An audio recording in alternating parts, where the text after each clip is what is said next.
Hello, hello, hello.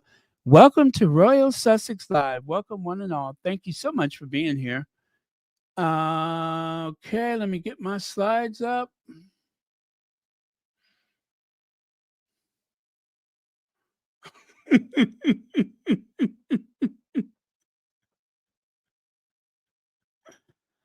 Oh boy, I tell you, I'm starting already.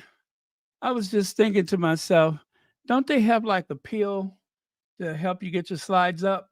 Is there a pill for that? I'm just asking for a friend. Oh boy. Okay, I got that out of my system. Now we can.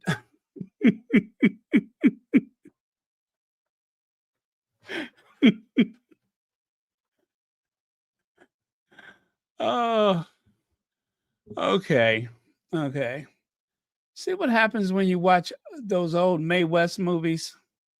Everything is a double entendre. Okay. Now I got that out of my system. Now we can continue. We continue with your regularly scheduled programming. All my children will continue in a moment. All right, let me see. Who was here first? Lydia Washington, thank you so much for being here first. Mary H is here. Carol Lunn, Olive Perry, and a host of friends and others. Okay. All right. There we go. There we go. All right. Let's get on with it, shall we? Now, I know that Special K was on earlier, and so that's why I was all ready to go, but out of respect for Special K, I decided to just wait. And so that's what I did. Seems like it was a really, really good show. Sorry, I missed most of it because while I was prepping and while I was waiting, I made myself a smoothie. And anyway, here I'm is. Um, but I'm gonna go back and watch it later. But yeah, I love Special K, so I did not want to interrupt. I decided to wait before I came on, and I think it was the right thing to do because she is awesome, absolutely awesome. I hope you guys enjoyed it. Matter of fact, let me put the link up so that anyone who did not watch Special K and hasn't heard of Special K, I'll put the link up so that you can check it out for yourself. She is awesome. She is awesome. She's like old school squatty. And I tell you, her heart is in the right place. Her heart is definitely in the right place. So give me a second. I'll find that. And then we will continue. Let me see. Huh. Okay, now I know I just watched it. Special case. Oh, there it is right there, right in front of my face. Okay. I got that copy. And paste. There we go. And then I'm going to put it at the top of the chat. And you too can discover Special K. All right. Special K, pinned to the top of the chat. And there you go. So remember to like, subscribe, and as always, share. Okay.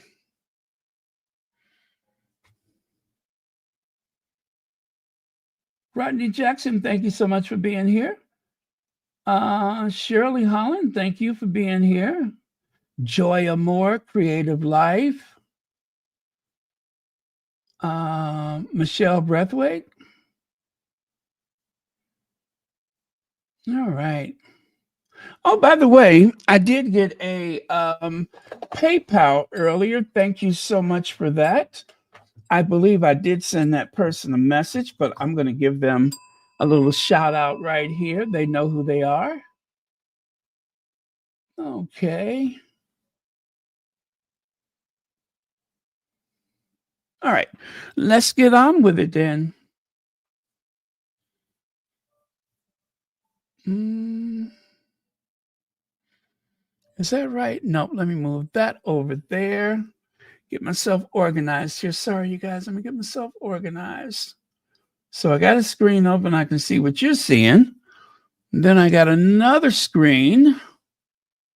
One of the best investments in the channel was the squatty who surprised me with two, not one, but two 27-inch monitors that I can use to make this so much easier for myself. So thank you again for that. And you know who you are. But I tell you, this was a godsend. You guys just don't know with my poor eyesight. Having two 27-inch monitors makes it. I would have never thought to do it myself. You know that? I would have never thought to do it myself. Uh, okay, here goes. And as Ministry of Hacks has said so often, the financially independent Harry and the taxpayer-funded royals. There's a difference. On the left, you have those individuals that have left the monarchy, but they have not stopped doing their universal service. They have not stopped serving humanity. But this year, we found out that it is possible to do that work as a royal and to do it well and to also earn a living for oneself. Now, you all, I know that you have seen all of these constant articles and stories of all of these what do you call it, warnings about the Sussexes are not cutting it in Hollywood. Nobody likes them in Hollywood. They don't have any friends. Um, Let me tell you something. If you got name recognition, if you got name recognition, you got a friend. Okay. Um, Let me give you a case in point. It has nothing to do with Hollywood. Do you guys remember a president by the name of George Herbert Walker Bush? Do you guys remember him? Now, some people say that his presidency was not very successful. I beg to differ. I think George Herbert Walker Bush was a very honorable man. Now, his son, the idiot George Walker Bush, not so bright, but fun loving, um, the guy you would rather have a beer with type of person. People liked him. And because of his namesake, he was able to forge a career in politics. He was a C student who kind of reminds you of Prince William, where he did not have the stellar career in the military. As a matter of fact, George Walker Bush, W as they call him, at one point he just stopped going to his base. He I don't know the proper terminology. I don't want to say AWOL, but he just didn't show up. No call, no show. And because his name was Bush, he excelled in politics and became president. First, the governor of Texas, and then president of the United States twice.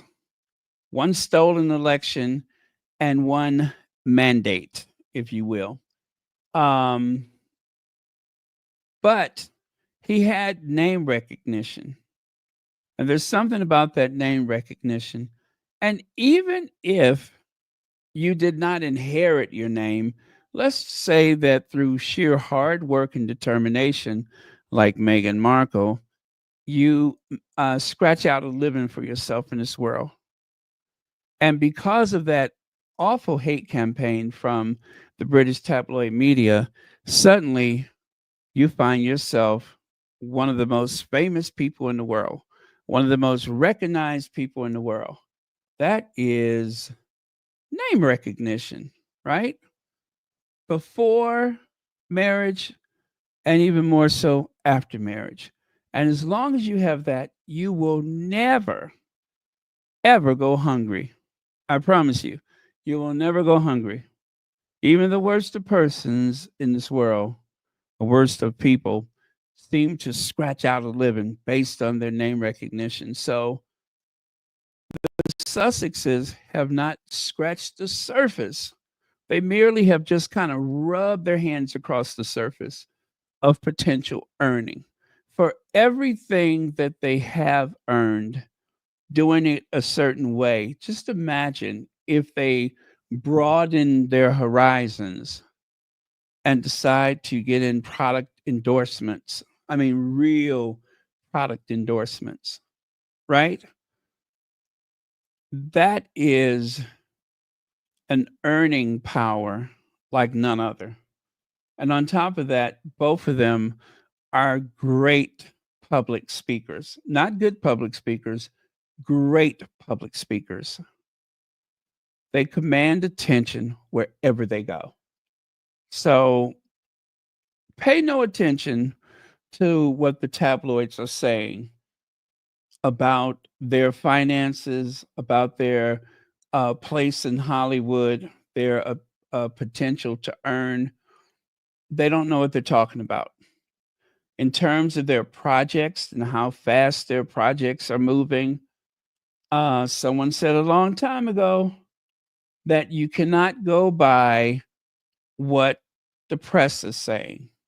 Things move at a glacial pace sometimes in Hollywood.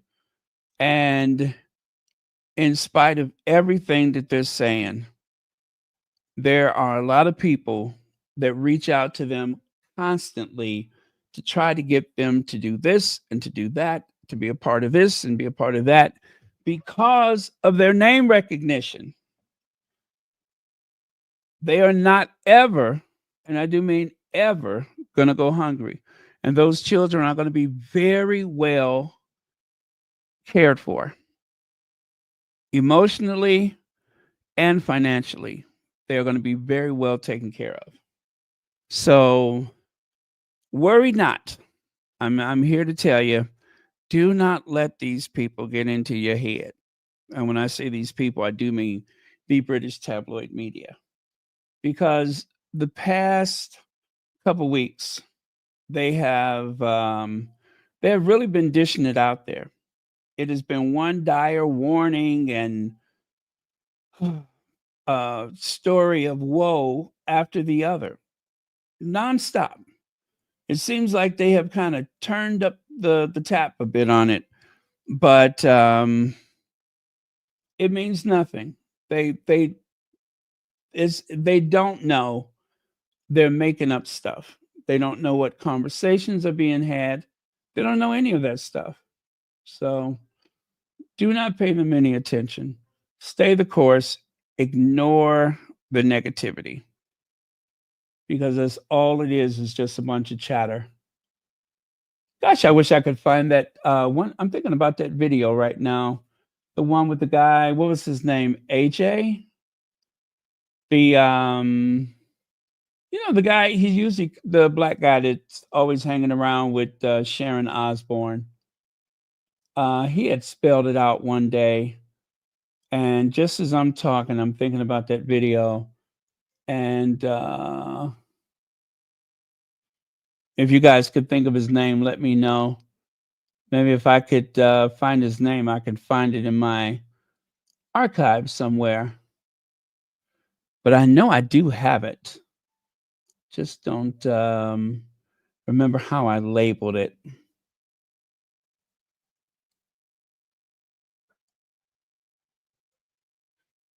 Uh, no show AWOL. What's that? Oh yeah, yeah, yeah. You're talking about George Bush? Absolutely. Yeah, he went AWOL. I was being nice, but he went AWOL.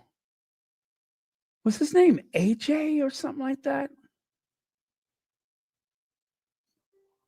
Anyway, he had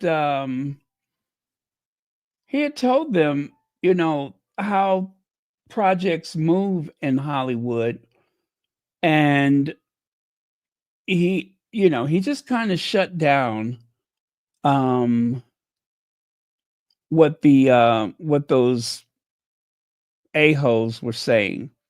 But he kind of shut it down, and it was beautiful the way he did it. But I just can't remember. I don't know where to find that video. But yeah, he shut him down. Hmm. Okay, now that's not responding. And I just restarted my computer. Let me try that one more time. Hmm. Huh. Nobody can think of the name, huh? AJ? AJ. No. All right. No worries. I'll share it with you another day when I think of it.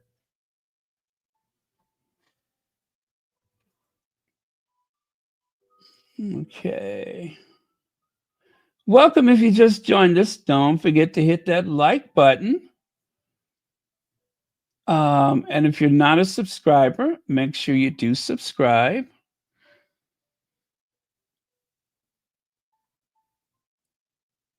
Okay.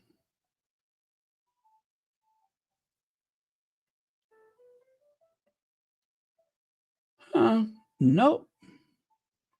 No, no, no.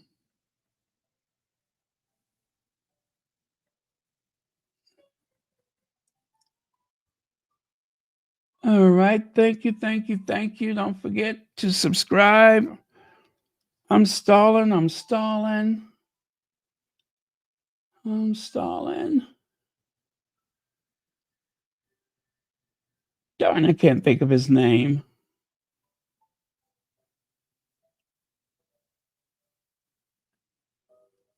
Okay.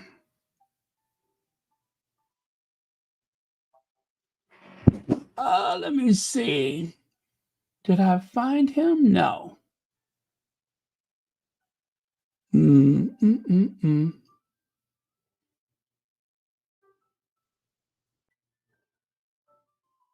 Okay. I give up. I don't see it.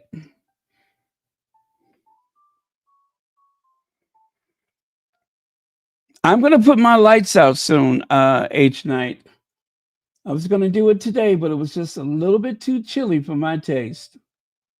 Plus, I need zip ties. I'm going to have to go to the hardware store and get some zip ties. I need those big industrial zip ties, and I need plenty of them.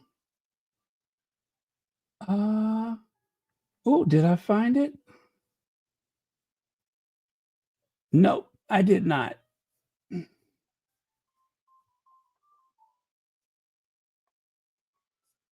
Okay.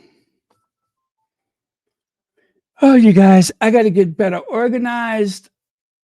I could just take a week trying to organize my all of my material, and I don't know if I would get far if I did do that. Oh, I found it. I found it. I found it. Yes. Yes, yes, yes. You know why I couldn't find it? There was no title. I did not title it. So I'm just gonna put AJ. And all right, so let me do something first, and I'll share this with you because he hey, okay. Hello, Ivy here. Ivy is in the house. Ivy is in the house. Hello, Ivy here. Thank you so much for being here. Hello, Ivy here. Okay.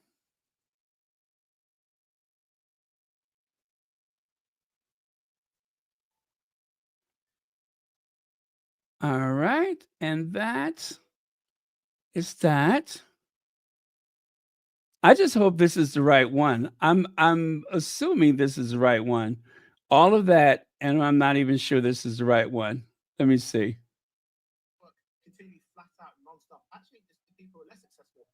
Yes, it is. It is. Okay, give me a second. Give me a second. So I need to do this because he really summed it up. He summed up the Sussexes situation, and that's why I want you to hear this directly from him, not from me. But it was on Talk TV of all places.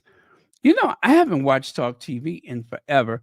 I mean, I really should not watch Talk TV, so that's saying something right there because they are dreadful. God, they're awful. So let me get AJ queued up.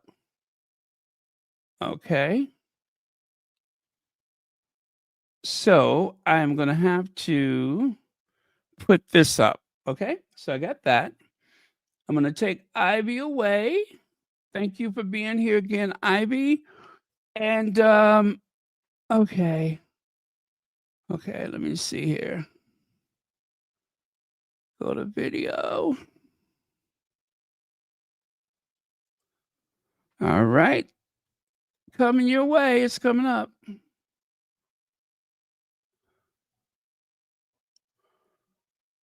Okay. This is so going to work out. I love when it works out. Because, I mean, Tom Bower, I'm glad he's not my accountant, because, I mean, Tom, you know, is a gifted biographer and all the rest of it, but Harry and Meghan are worth an absolute bomb. Yeah. So I don't think, even if they lost everything, and whether they deserve to, whatever the case, they've got a lot of money. So yes. I don't think there's a problem in that respect, JJ. Yeah, they've got shed loads. Tom Bower is clearly a man who just hates Meghan Markle. That's it. Yeah. I won't go as far as to call him a misogynist, because he's not mean to all women, just Meghan Markle. He knows clearly nothing about Hollywood. Stick to the royals, Tom, because you know nothing about how Hollywood works. Just because she signed to a new agency, he thinks, wow, she should be working straight away. It's not how it works. Yeah. The biggest players in Hollywood do not work continually flat out, non-stop. Actually, it's the people who are less successful who are trudging and trawling, trying to get everything they can. I'll just very quickly tell you a story. The most successful director of our time, Martin Scorsese, teams up with the most successful actor of our time, Leonardo DiCaprio. For The Wolf of Wall Street, one of the most successful biographies in history, they couldn't find any financing. Now, have you got the world's greatest director and the world's greatest actor in Hollywood? Nobody wants to fund their films. That's how Hollywood is. So if he thinks that they're unsuccessful because they've been paid a shed load of money from Netflix and Spotify, and Netflix have already said it's still the most successful documentary they've ever had on the platform, but they're not successful. He's an absolute idiot. I mean, get in the bin. We talked about Tom Bower. I'm glad he's not my... Okay. Okay. Did you all get all that? Did you all get all that? I wanted you to hear that from him. Just so you all understand, things do not move very fast in Hollywood.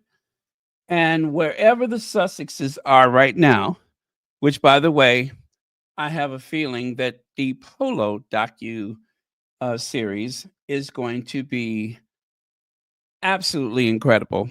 I could just feel it. It seems like it has all the ingredients for a very successful docu-series. So that is coming out, what is it, the 22nd of December? Something like that. So there's that. And then, of course, Meghan's home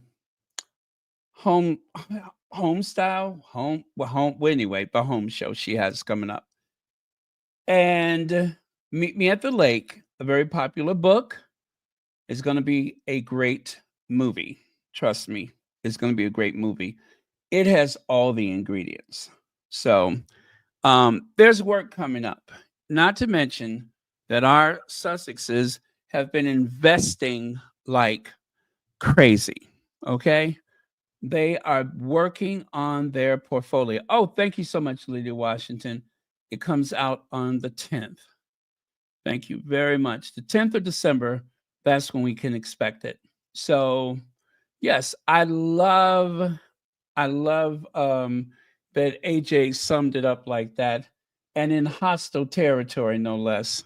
So he said what he said, and it seems as though he has a good understanding of how these things work.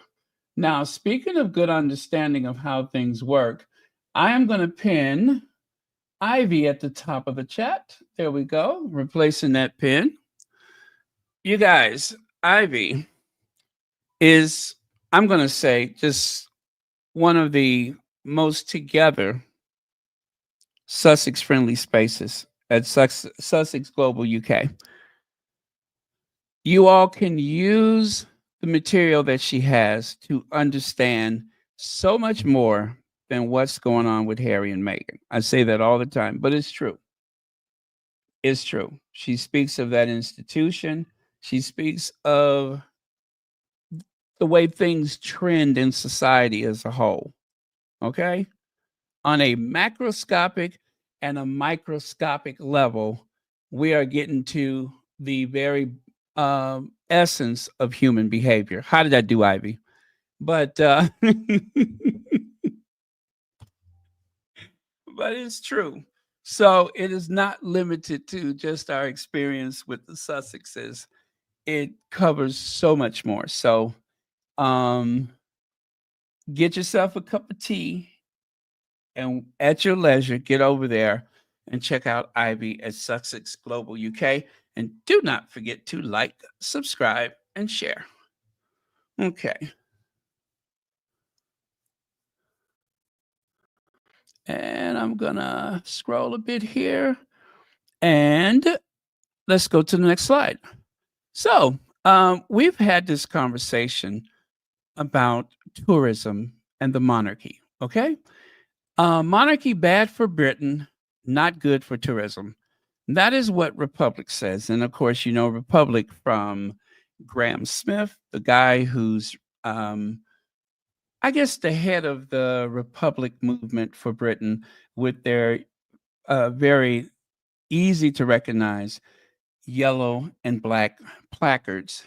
They're the ones who have booed and protested against the monarchy. They want the monarchy gone. They want an elected head of state. So, top 10 countries most popular with tourists by number of 2019 arrivals. Now, that is for 2019. You take a look at that. And as I told you, France is by far the most visited country in the world, followed by Spain, the United States, China, Italy, Turkey, Mexico, Thailand, Germany, and in last place of the top 10, the United Kingdom. Now, I can tell you right now that number has changed per global pandemic. So I don't think that China is going to be way up there anymore. Um, let's see, in the world for more than 30 years, France offers a myriad of attractions: the Eiffel Tower, countless world-class restaurants, the Musée de Louvre, and of course the Palace of Versailles, Notre Dame Cathedral, and beaches of the Côte d'Azur, and so on and so on. Okay? France, by far, number one. Okay, and now this is that the same? Yeah, it is the same. I'm sorry, that is the same. I thought it was a little different. No, it is the same. I just did it on a different slide. Just noticed that. Oh yeah, I think I made it bigger so you could see it easier. So I could see it easier.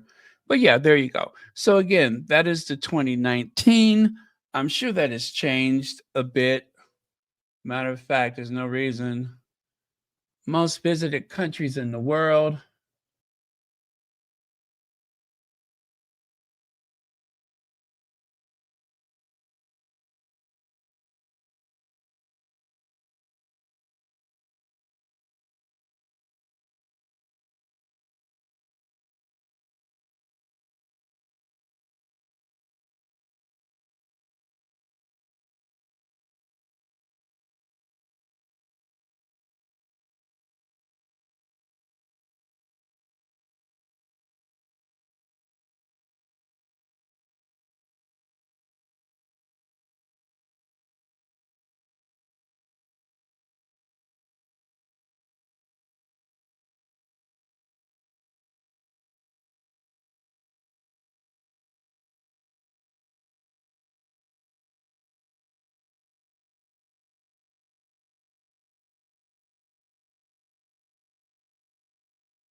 Check 1, 2, 3.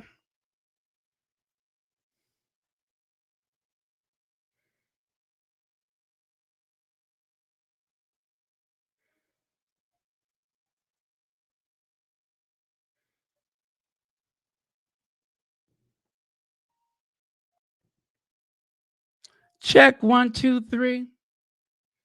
Check 1, 2, 3. Okay, I got it.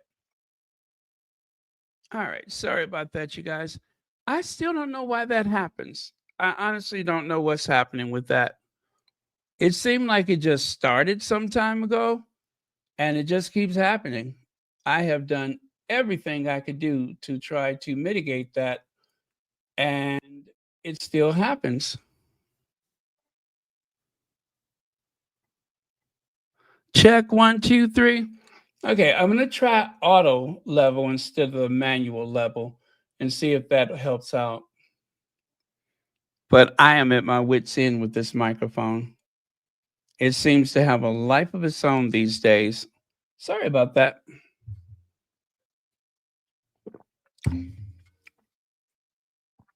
All right, so let's go on. Anyway, moral of the story: UK is not nearly the most visited tourist attraction in the world. As you can see, even Germany beat them out. Thailand, well, everybody goes to Thailand. I have not been to Thailand, but I know a lot of people go. Oh gosh, there she is. There she is, old mushmouth herself. Old mushmouth latrine with that mushy mouth of hers, with that mushy octogenarian. Is that what she is? An octogenarian? Octogenarian? With that mushy octogenarian mouth of hers. I have had nightmares about her puckering up with that garish. Ugh. It's like that ant that always wants to kiss you. Ugh. Look at that. With that mushy mouth of hers. Who is she puckering up for? Oh no. Oh no. Say it isn't so. Oh gosh. I mean, if that's not enough to make you dry heave, I don't know what is. Look at that. Isn't that a sight?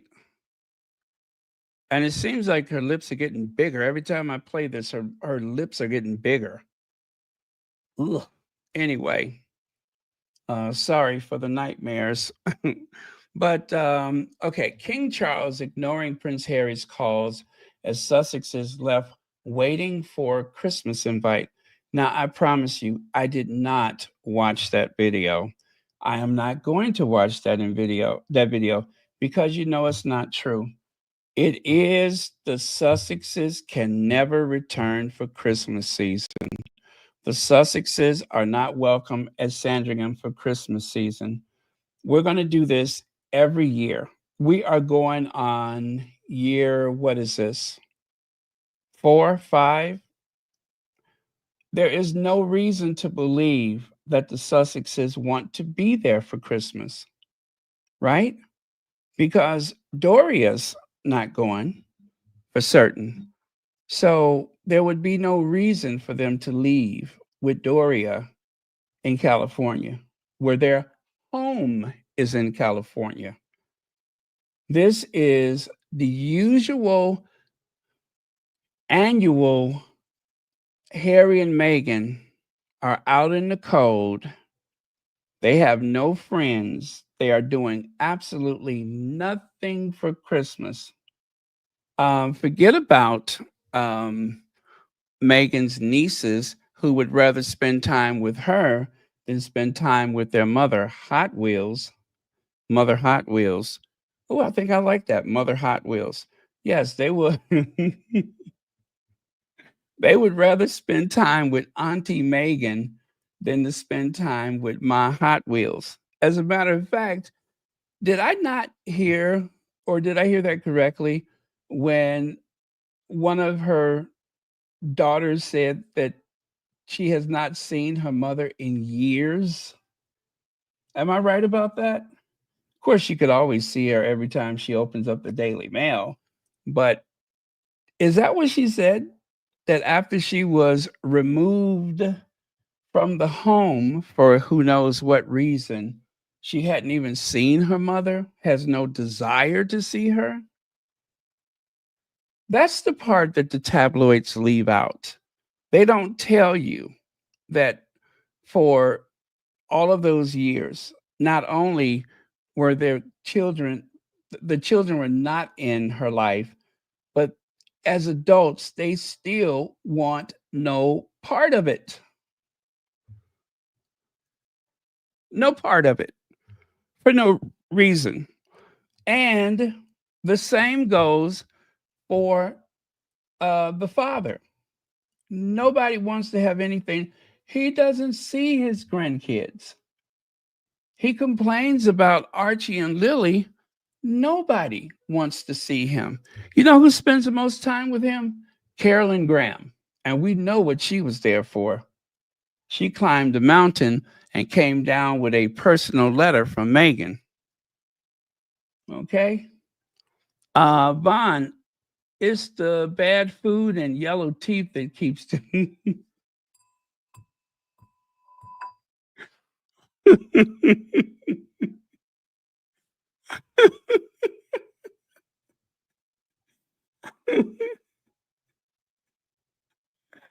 Well, thank you, Vaughn.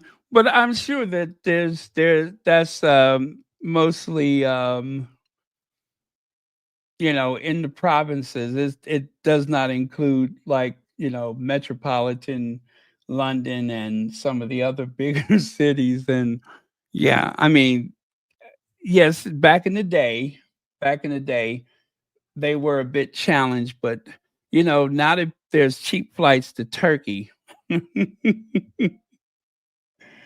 Oh, now that there are cheap flights to Turkey, I am going to assume that that is a thing of the past. So, um, yeah, I it's that was a thing of the past. Plus, one of the ways they are able to conceal that is to just put on as much lipstick as possible.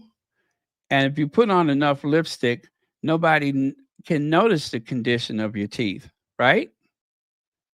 Right. So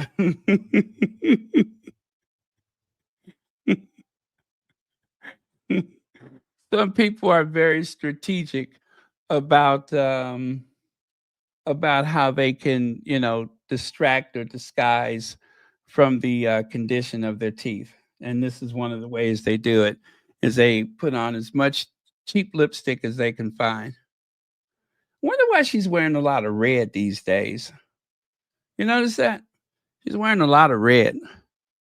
So anyway, you guys, um, I didn't watch it. You don't have to watch it. Nobody needs to watch it. You already know what they're going to say.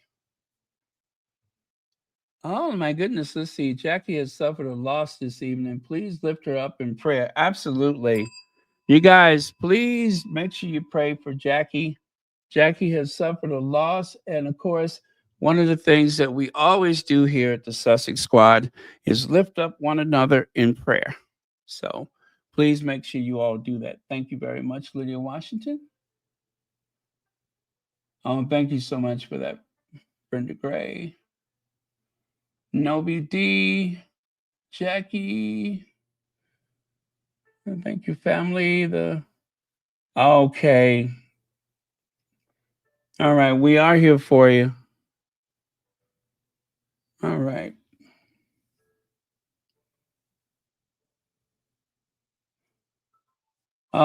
What's that vintage wet and wild?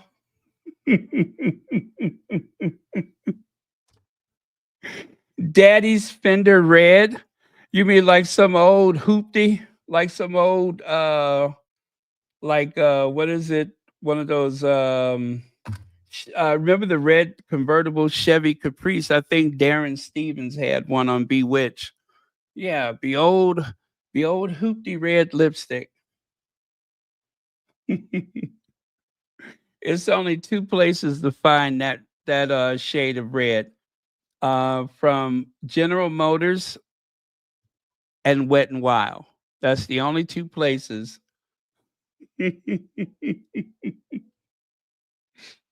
If you want that particular shade of red, you either have to go to General Motors Corporation and ask for the paint department, or you can go to any I guess what is it, drugstore, pharmacy, and look in the makeup department and look for Wet and Wild. That's the only place where they have that shade of red. Okay. I hope that's been helpful to someone. All right, let's move on.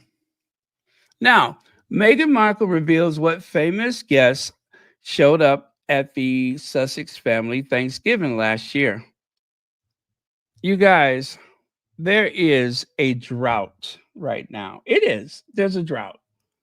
And like most content creators, you have to make the most of it. Me, because I love to gossip about that family, um, the so called working royals. There's no limit to material. But as far as the Sussexes are concerned, they have gotten so desperate. And this, of course, was People magazine, but still, they like to um, click for engagements too. And so they're talking about um, Thanksgiving 2023. If you don't look at the small print, you almost think that they're talking about this year, right? But they're talking about last year, as if last year tells you who's going to be there this year. We really don't know, but I'm sure it was a beautiful occasion. And as much as I would love to see it, I have a great deal of respect for the Sussex's privacy. Also, speaking of privacy, from time to time, if you have a Twitter or an Instagram or one of those accounts or any Sussex friendly account, please do not post the image of Meghan walking Archie to school. That is a paparazzi photo. That was a photo that was a breach of their privacy. That was a photo that never should have been shared. I do believe the tabloids that shared that, printed that photo, they removed it from the internet. Um, so those images of the Sussexes with Archie and Lily, if it's not in their docu-series or something like that, if it's something that they don't put in a mainstream publication, please stop sharing that photo. Meghan was being stalked by the paparazzi with her child.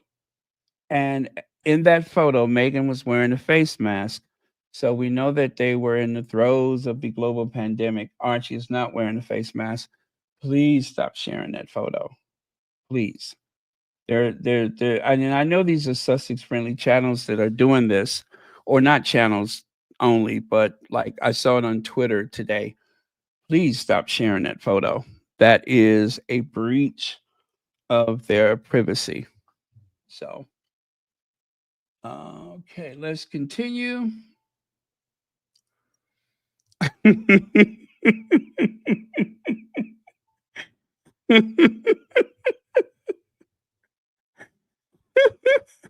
I forgot I had this, but I have nothing to say. I just wanted to put that there so that you all could see it and you could see what I saw. And yeah, I got a kick out of it though.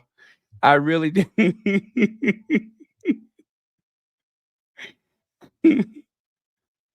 I guess the money ain't rolling in like it used to.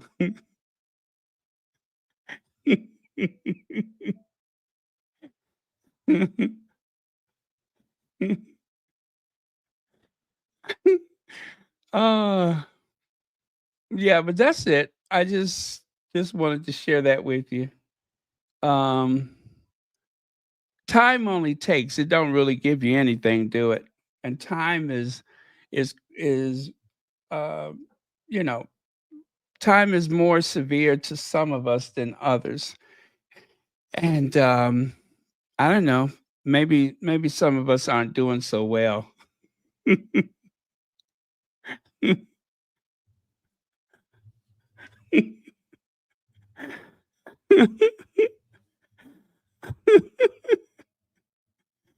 Maybe some of us aren't doing so well.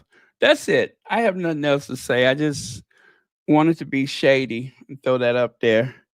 And now we can move on. Oh, good Lord. When I came across it, I said, "What the hell is that?" I did. I was like, "What the hell is that?"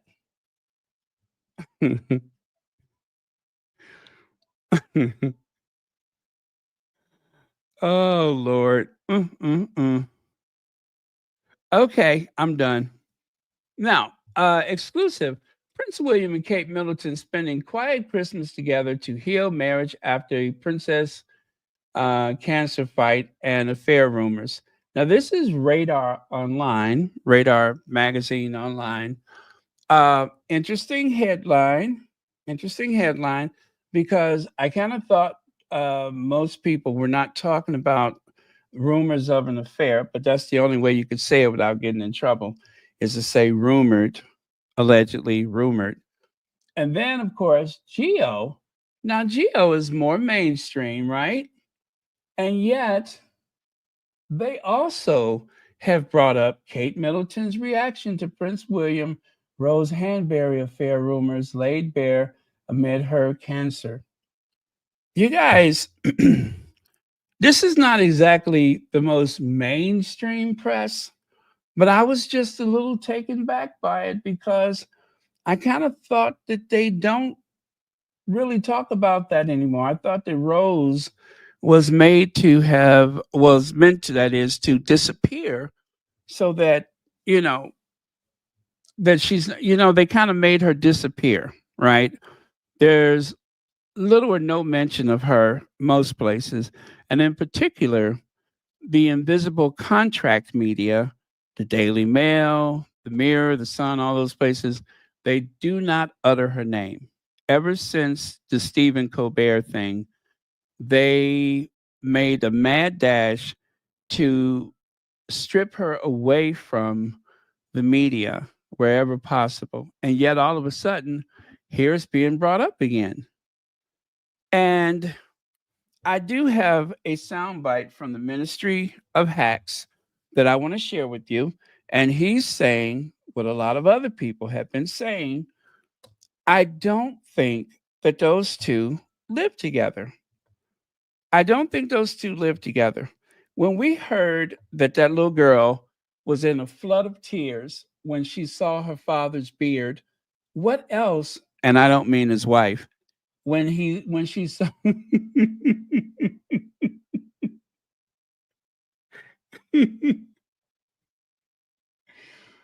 I have to think about that before I say it next time.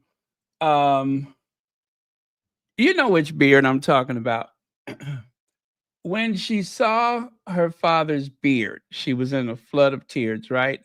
That could only mean that they do not live together.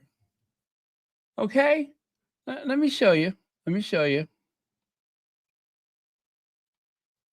Now let's gossip about this. Princess Charlotte had a flood of tears when she saw Dad Prince William's beard for the first time. Beards grow gradually, right? A beard usually grows gradually. Some beards actually shrink and become very quiet and become very mousy and hard to notice. But other beards, they kind of grow gradually, right? And so if you have been a family that was all asleep when someone stole equipment from Windsor Castle, right? That was weeks ago, and they only brought it up recently. So weeks ago is when we saw the beard. So weeks ago, wouldn't you all three have been under the same roof at the same time, according to the reports? Obviously not. Also, you guys, do you remember I think about maybe a month ago, I shared a slide with you where Kate was already at Westminster Abbey. William arrived in a separate vehicle, right? Later, Kate came back out of Westminster Abbey. This was for the Christmas Carol. She was in the Westminster Abbey, but she went right back outside to greet William and the children. They didn't arrive in two different cars. William showed up later on with the kids. It could only mean that they don't live together, allegedly. I don't think they live together. I don't think they have lived together for some time. And now that they're saying that this whole thing about the cancer is not exactly what we thought it was, it just seems to me like whatever they have been making up is bound to get exposed at some point.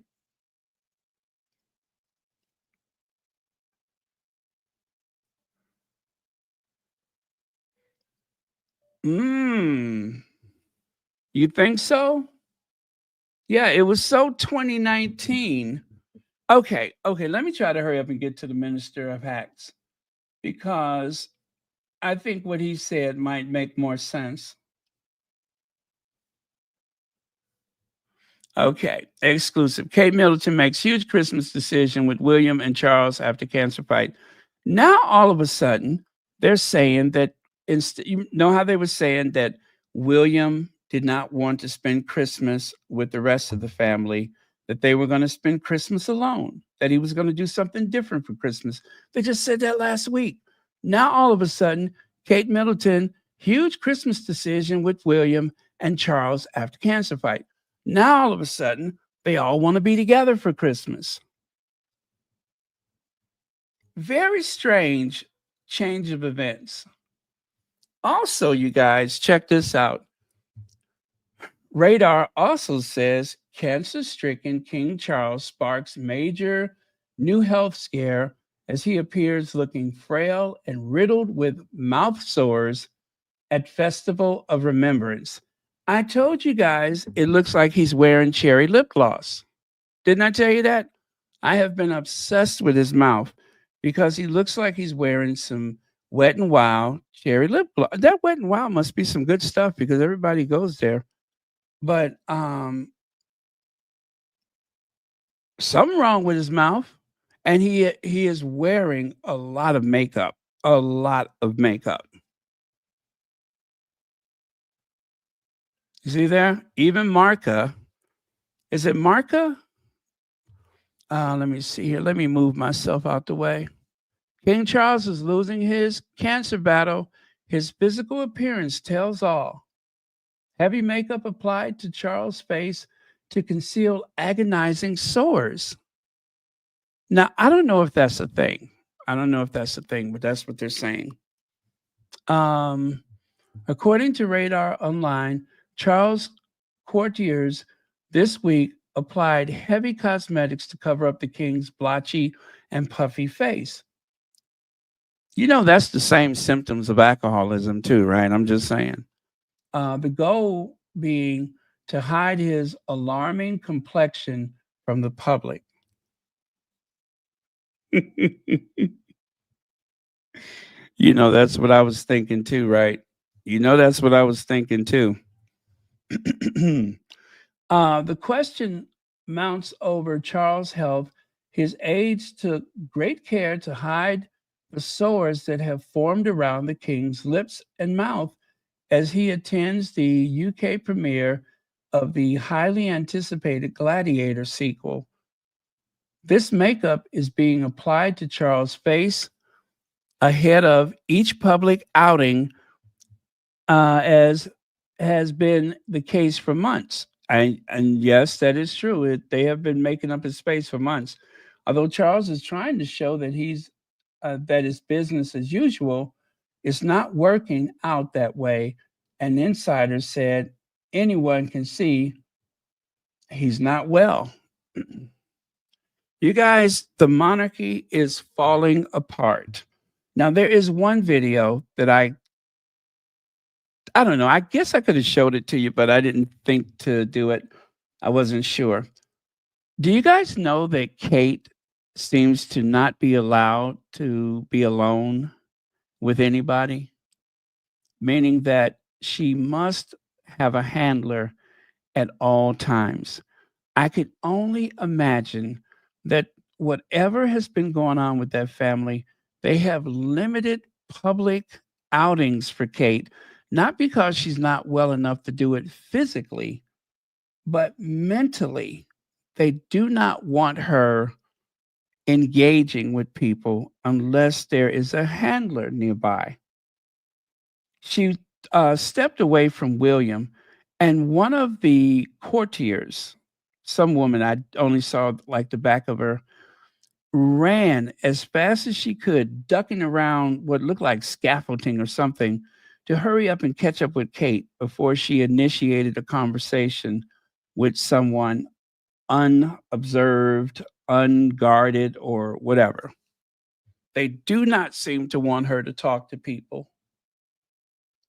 Did anybody else see that video? They do not seem to want her to speak to people. William looks terribly unhealthy. Charles looks terribly unhealthy. Kate, while she's looking better on the outside, on the inside, who knows? And then they're saying that Camilla has these bouts of chest infections. And these are the senior working royals.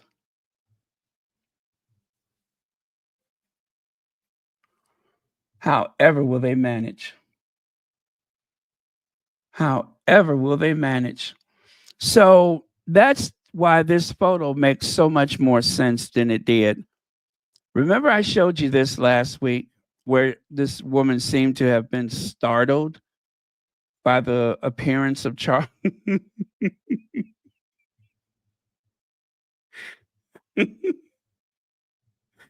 Now it makes more sense. Now it makes more sense. I thought it was just like, oh, I can't believe you're here. But it's more like, oh, I can't believe you here. Now that makes sense. She is absolutely startled to see Charles. Now it makes more sense to me. You know, it's one thing to see a person on camera. Who knows exactly what it is like in person?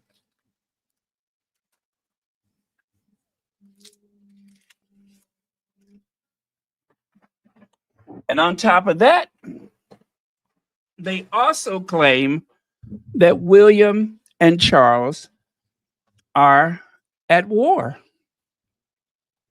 that the two royal households are at war with one another. So, Kate Middleton issues a poignant statement on on suffering in silence as she returns to duty. This charity, which I do believe is the charity that she has been patron of for years. And if you recall, this is the charity where the guy said that we have not seen you. Remember, he called her out publicly that we haven't seen you in like 8 years. That is the same charity. Kate pictured during first annual gala dinner in recognition of Addiction Awareness Week in 2019. It was 2019. She had been patron ever since she married into that family in 2011. And yet, and yet she finally because of Meghan, because of the Meghan effect on the family. She needed to look busy. She finally made an appearance there. And she even showed up dressed like Meghan, somewhat, with her bare shoulders, something that she would have probably have never done before. But it seemed like once Meghan has shown up, all of a sudden she's got all of these outfits where she can show a little shoulder.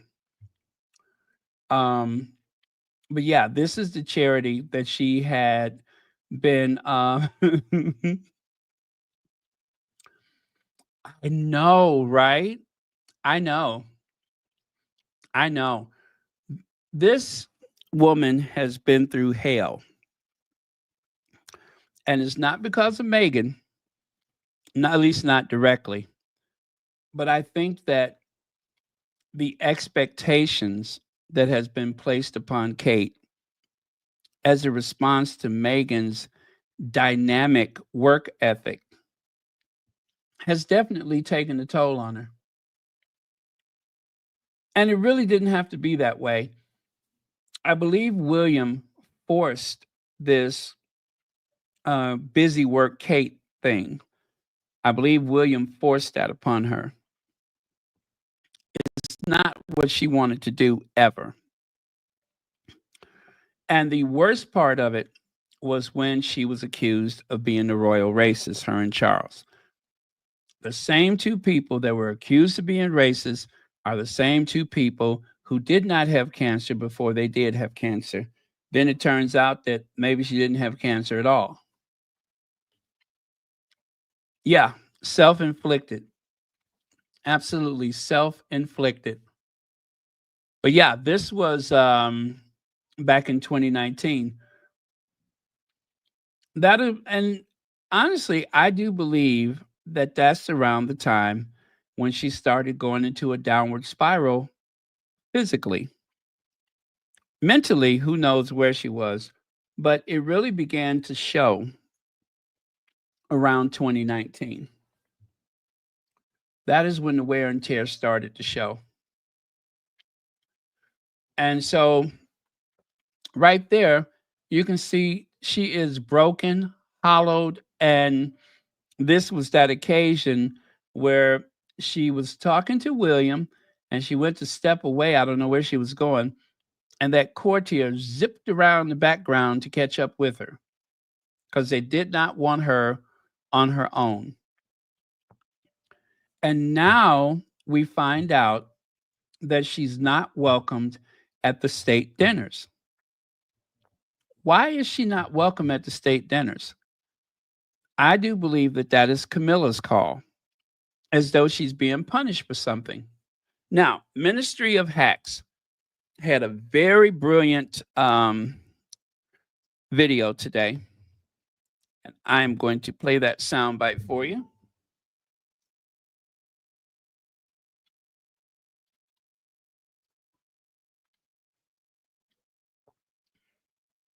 Morning. Portrayed as someone that's not.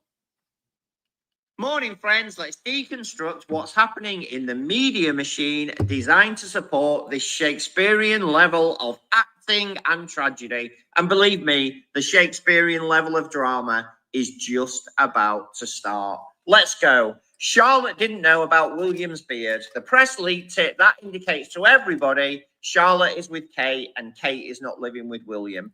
William is now telling us that the boys have got a really noisy hobby, playing the drums. William's confirming that the heir and the spare are with him. Are you still with me? Kate has been benched from 2 major royal events, one last week, one coming up next week. Kate is being moved out of the family. She is being portrayed as someone that's not going to be supporting the royal family in any working capacity.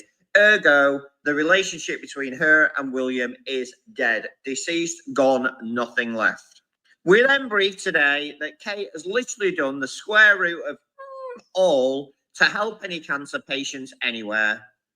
Previous story, look it up. The commentary in the article told us that any decent human being could help cancer charities by doing things as simple as sharing images on social media.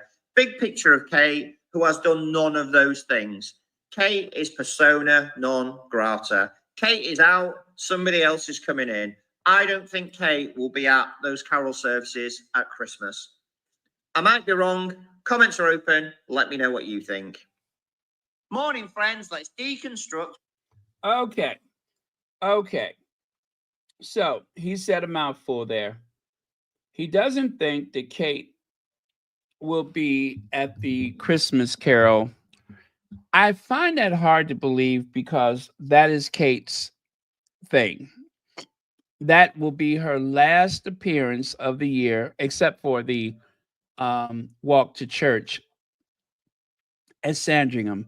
But that'll be her last official public duty, along with walking to church. And then for next year, if I'm correct, just like this year, we won't see her for a while. Probably not until the Commonwealth Day. And she may not show up for that. She may not show up for that. But it seems as though Camilla does not want her to wear a tiara. And if she is not going to that state dinner, is probably not because she was told to not come, but she was probably told that she could not wear a tiara. And do you know how embarrassing that would be for her to be refused a tiara on a state dinner? So that's I don't feel as strongly about that one as I feel that they just may have told her you just cannot come. But if it's a decision that she made herself, then it's probably because of the tiara. If you all recall, the first state dinner that she missed, Sophie was wearing the lotus tiara. Everybody knows that lotus tiara is Kate's. Nobody else will wear it. It is so rare. Once they assign a woman in the family a certain piece of jewelry, of course, you could never own it. But Kate wore the lotus. And they always pull that out when they have somebody coming from Asia because of how spiritual the lotus flower is, right? They had Sophie wear the lotus last time.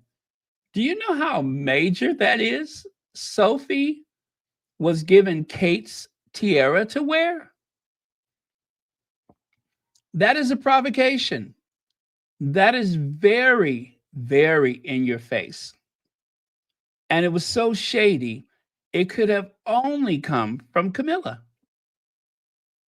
Camilla decides who wears what, which is why Kate was forbidden to wear a tiara for the coronation. That is the tradition at the coronation, is for the women to wear tiaras. Charles changed a lot of traditions, or should I say, bypassed a lot of traditions at his coronation, like inviting all of the people from the volunteer sector, the not for profit. That's unheard of. You're supposed to have the lord and ladies of the land. That is the day that the aristocrats wait a lifetime for. Do you know how many aristocrats have waited a lifetime to go to a coronation? And Charles took that right from them and filled their seats with people that have volunteered across the land. That is unheard of. If you look at the Queen's coronation, all you saw were capes and ermine and uh, tiaras and all that kind of stuff. And Charles would not allow it. He and the Archbishop were in cahoots to keep the aristocrats out. That was a very serious thing that he did. And I don't know if there's like people who want to get even that are upset and feel a certain way about it. And maybe that's why he's having all of this misfortune and bad luck or something like that. But you just don't do that. I mean, I don't even care, but I wanted to see a coronation in my lifetime. And I have absolutely no skin in the game. Could you imagine how people that are supposed to be a part of it, could you imagine how they felt being excluded so that you could have people from the Prince's Trust sit in their seats? There was something very strange about that. And then, as I said, Camilla seemed to forbid Kate from wearing a tiara. So, what happened? Kate shows up wearing this crystal headdress that is so, I believe they said that cost $40,000. I think that's what they said, that it cost some $40,000.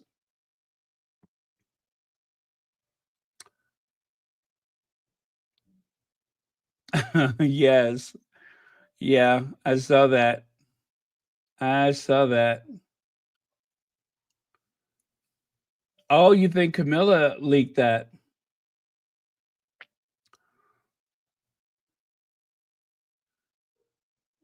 Yeah, she has no useful purpose. She has no useful purpose. I wonder what her mother thinks of this. And also, let me say this, the kids, not only was Kate absent, but those children were not seen publicly until Trooping the Colors. We did not see those children. George, Archie, Charlotte, not what am I saying, Archie? Louis, we did not see those kids publicly until Trooping the Color. I think perhaps George may have made one appearance, but other than that, those kids didn't even show up for Easter morning. There was no reason why those kids could not have accompanied William to church for Easter if Kate was too unhealthy to go. They have yet to explain Kate's absence for 6 months. There has been no logical explanation for that. Cancer or no cancer, there has been no logical explanation for that. And I'm just really shocked that some legitimate news agency has not said anything about it. I mean, I get the idea that, oh, Kate is untouchable.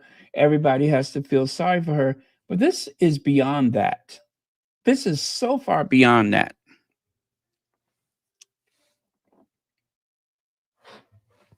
In the plain light of day, Kate was wasting away starting last fall,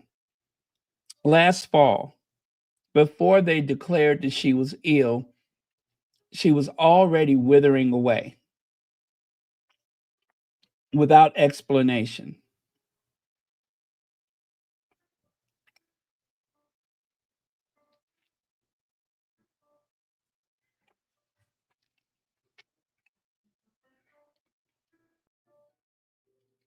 Yes, absolutely.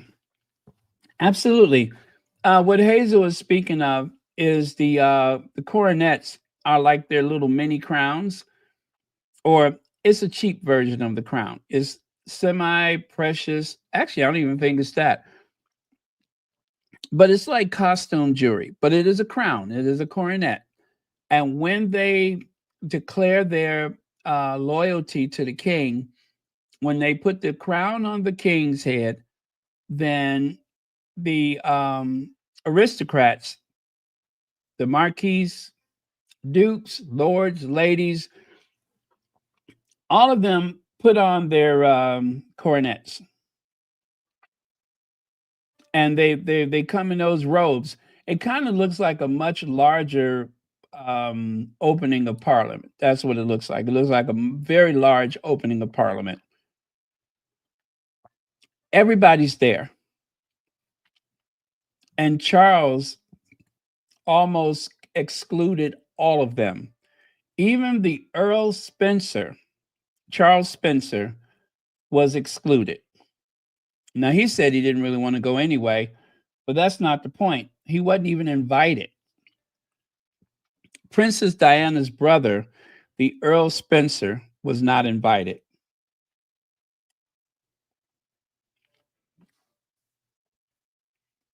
Yeah, so I think Charles has made himself some enemies.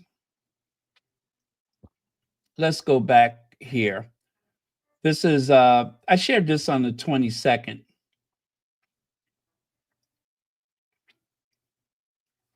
Okay, nope, let's go the other way. The reason why Princess Kate will not accompany Prince William to Tiara event at Palace. That even seems like they're telling us she's not allowed to wear a tiara. She could even skip the welcoming committee, a little welcoming for whoever's coming to town, and just go to the dinner. They do not want her at that dinner.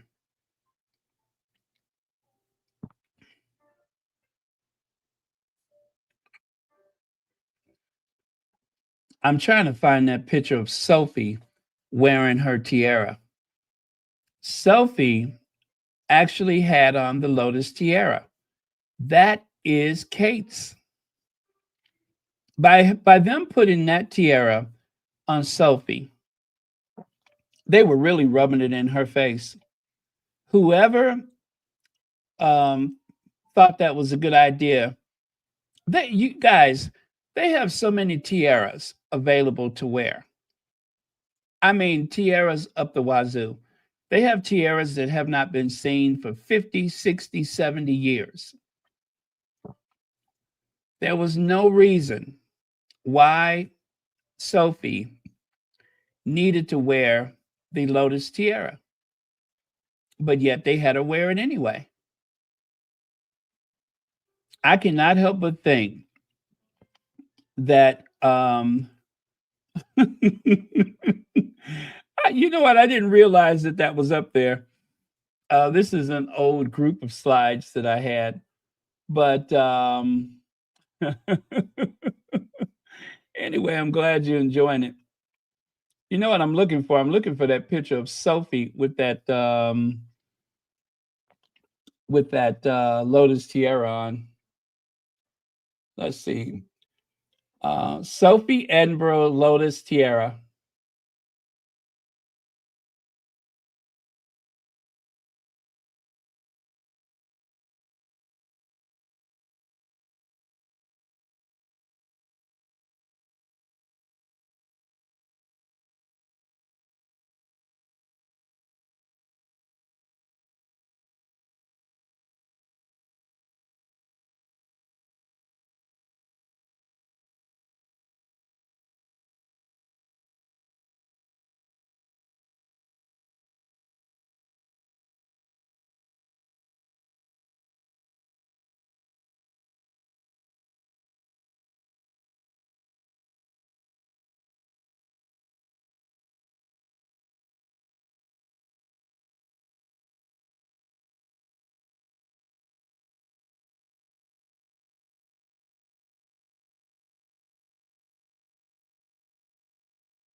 Check 1, 2, 3. There we go. There we go. I got it. I got it. As soon as I saw it, I just instantly went to try to fix it. Okay, let me keep myself in the corner here so I can keep track of it. Maybe this mic is defective. Maybe I need to send it back.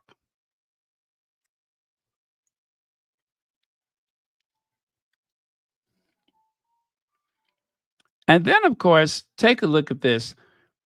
If you notice, the tabloids, now follow me here. I don't think any of the American tabloids have said the same thing about Harry and Meghan. As a matter of fact, I don't really think that the UK tabloids have said directly in blaring headlines the same thing about the Sussexes. They have inferred it. They have said, oh, they're not doing this, they're not together, da da da da da. Harry's staying at a hotel, all of those things they said. But you never see big blaring headlines saying divorce. You just don't see it, not for Harry and Meghan. But for these two, you cannot stop seeing it. Now remember, the Globe and the Star, those are American tabloids. They only come out once a week. But they tend to say things that the UK tabloids will not say. So just saying, it's something to think about. After all, was it the Globe? The Globe issue, or was it the Inquirer? The Inquirer that came out on the 5th of February said Kate's cancer battle. Kate did not sit on that bench and say cancer until the 22nd of March. But, oh no, I'm sorry. They said it on the 5th of February. So one of the American tabloids said on the 5th of February, Kate's cancer battle. But the 5th of February is the day that Charles said that he had cancer. Kate did not announce her cancer until March 22nd. Nobody else was saying that Kate had cancer except for one American tabloid. Now, was that just coincidence? I don't know. But how did they get that scoop? I mean, if you cast a large net, you're going to catch something eventually. But that was so specific. That was so specific. I mean, I have a screenshot of the magazine. So I'm not making that up. They did say Kate had cancer on the 5th of February. That's what's printed on the magazine. But Charles was the one who announced his cancer on that day. Did they know somebody was going to make an announcement and they just thought it was Kate? So the reason why I'm saying this is because if you doubt that they know what they're talking about, that they're just guessing or taking little shots in the dark or whatever, you really have to consider how many times they get stuff right. So I'm not saying that you should believe them just because of the occasional thing that they are correct about, but I'm just saying it's just food for thought that they just happen to say that on the same day that Charles says he has cancer. I just thought that was kind of interesting. Nothing more. I just thought that was interesting.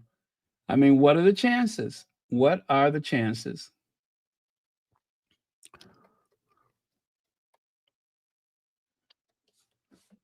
Let me see if I can find that one. Of course, now it's hard to find because there's so many of them. Which one, right? Oh, okay. Is this one it? Kate's chemo crisis? I think that one's it.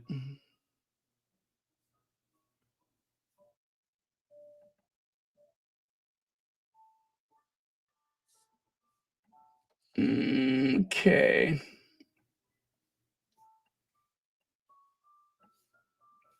Yeah, Kate's cancer chemo crisis. Let me see if I can find that one just to verify what I say is true.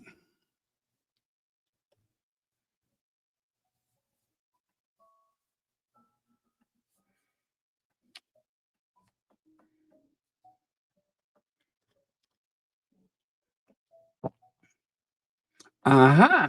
There it is. There it is. Can you see the date?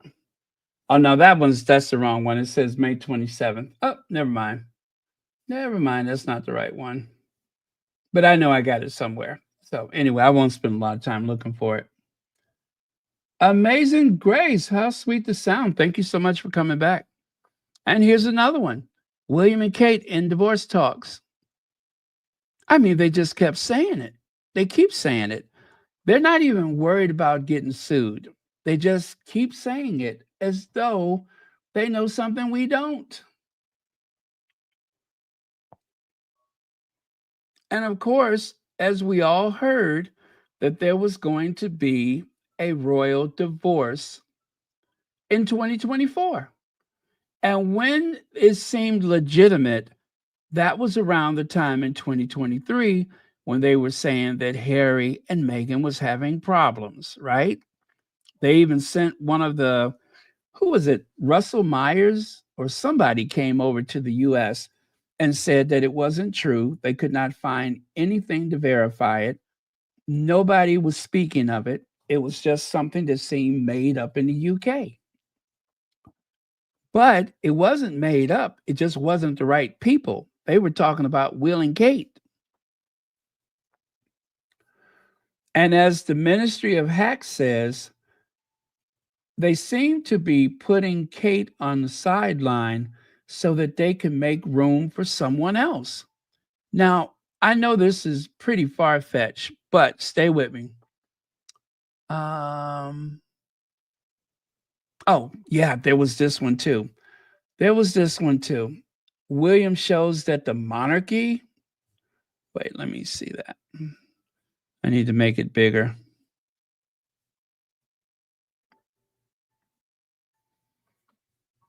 Okay.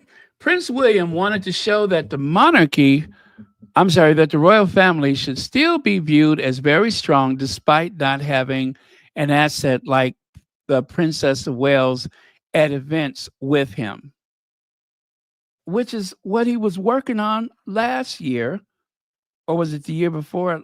Last year, when he announced that he and Kate were not going to be fused at the hips anymore. William's wife, the Princess of Wales, formerly known as Kate Middleton, did not attend events as she continues to undergo preventative chemotherapy. Anyway, this was from June. While many royal watchers have opined that the family is in a fragile state without their greatest asset. Now, this was in June. And instead of bringing the healthier, new, improved Kate out more often, they're pushing her further down the line. One of the most popular members of the firm, an expert, is pointing out how Prince William showed the monarchy is still strong even in Kate's absence. Prince William and King Charles gave speeches at events which paid tribute to the soldiers who landed on the beaches of Normandy. And mind you, Kate was not there. She was at Trooping the Colors, and she would end up going to Wimbledon, but she didn't go to that event. The king and the queen were both seen wiping tears away and so on and so forth. You guys, there is just something going on with that family. I don't know what it is, but I am just Oh, you don't know how bad I would love to know what the dirt is. Now, here's one of the possibilities. William may be the first openly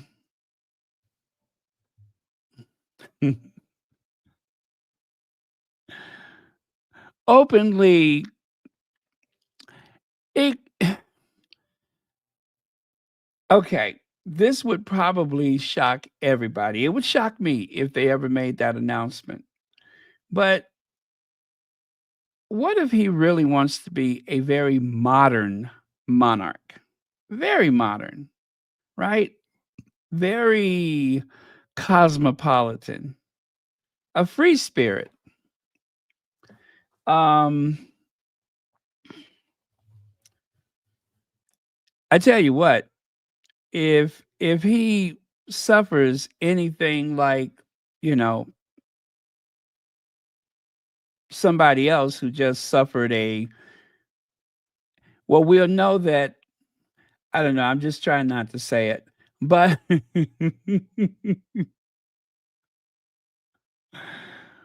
why are they still talking about this? They mentioned a while ago that this guy was stepping down. They said that months ago. And you bring this back all of a sudden? Why are they recycling this? You've already said this man was leaving. And then they bring him back. I mean, what is going on? Is it hard to find a good pulled pork sandwich?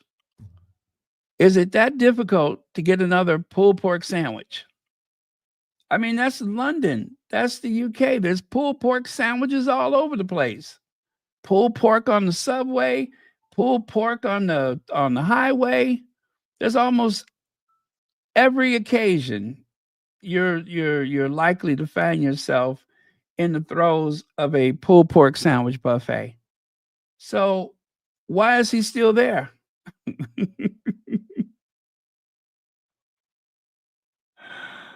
Oh, but they have just decided to rinse and repeat this again about this guy leaving. I thought he was gone already. They even showed his replacement months ago. And you're still talking about him leaving? How does that make sense? We've already had this dance.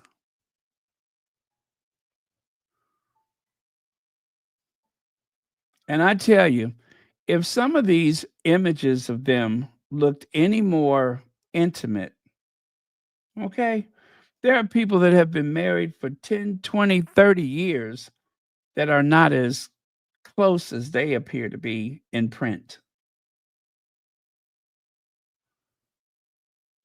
So, what's going on?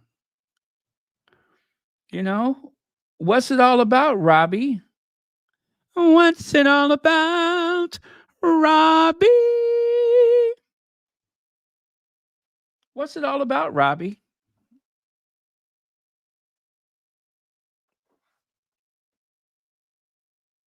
Dad's special friend. Kate in the background with a mouth askew.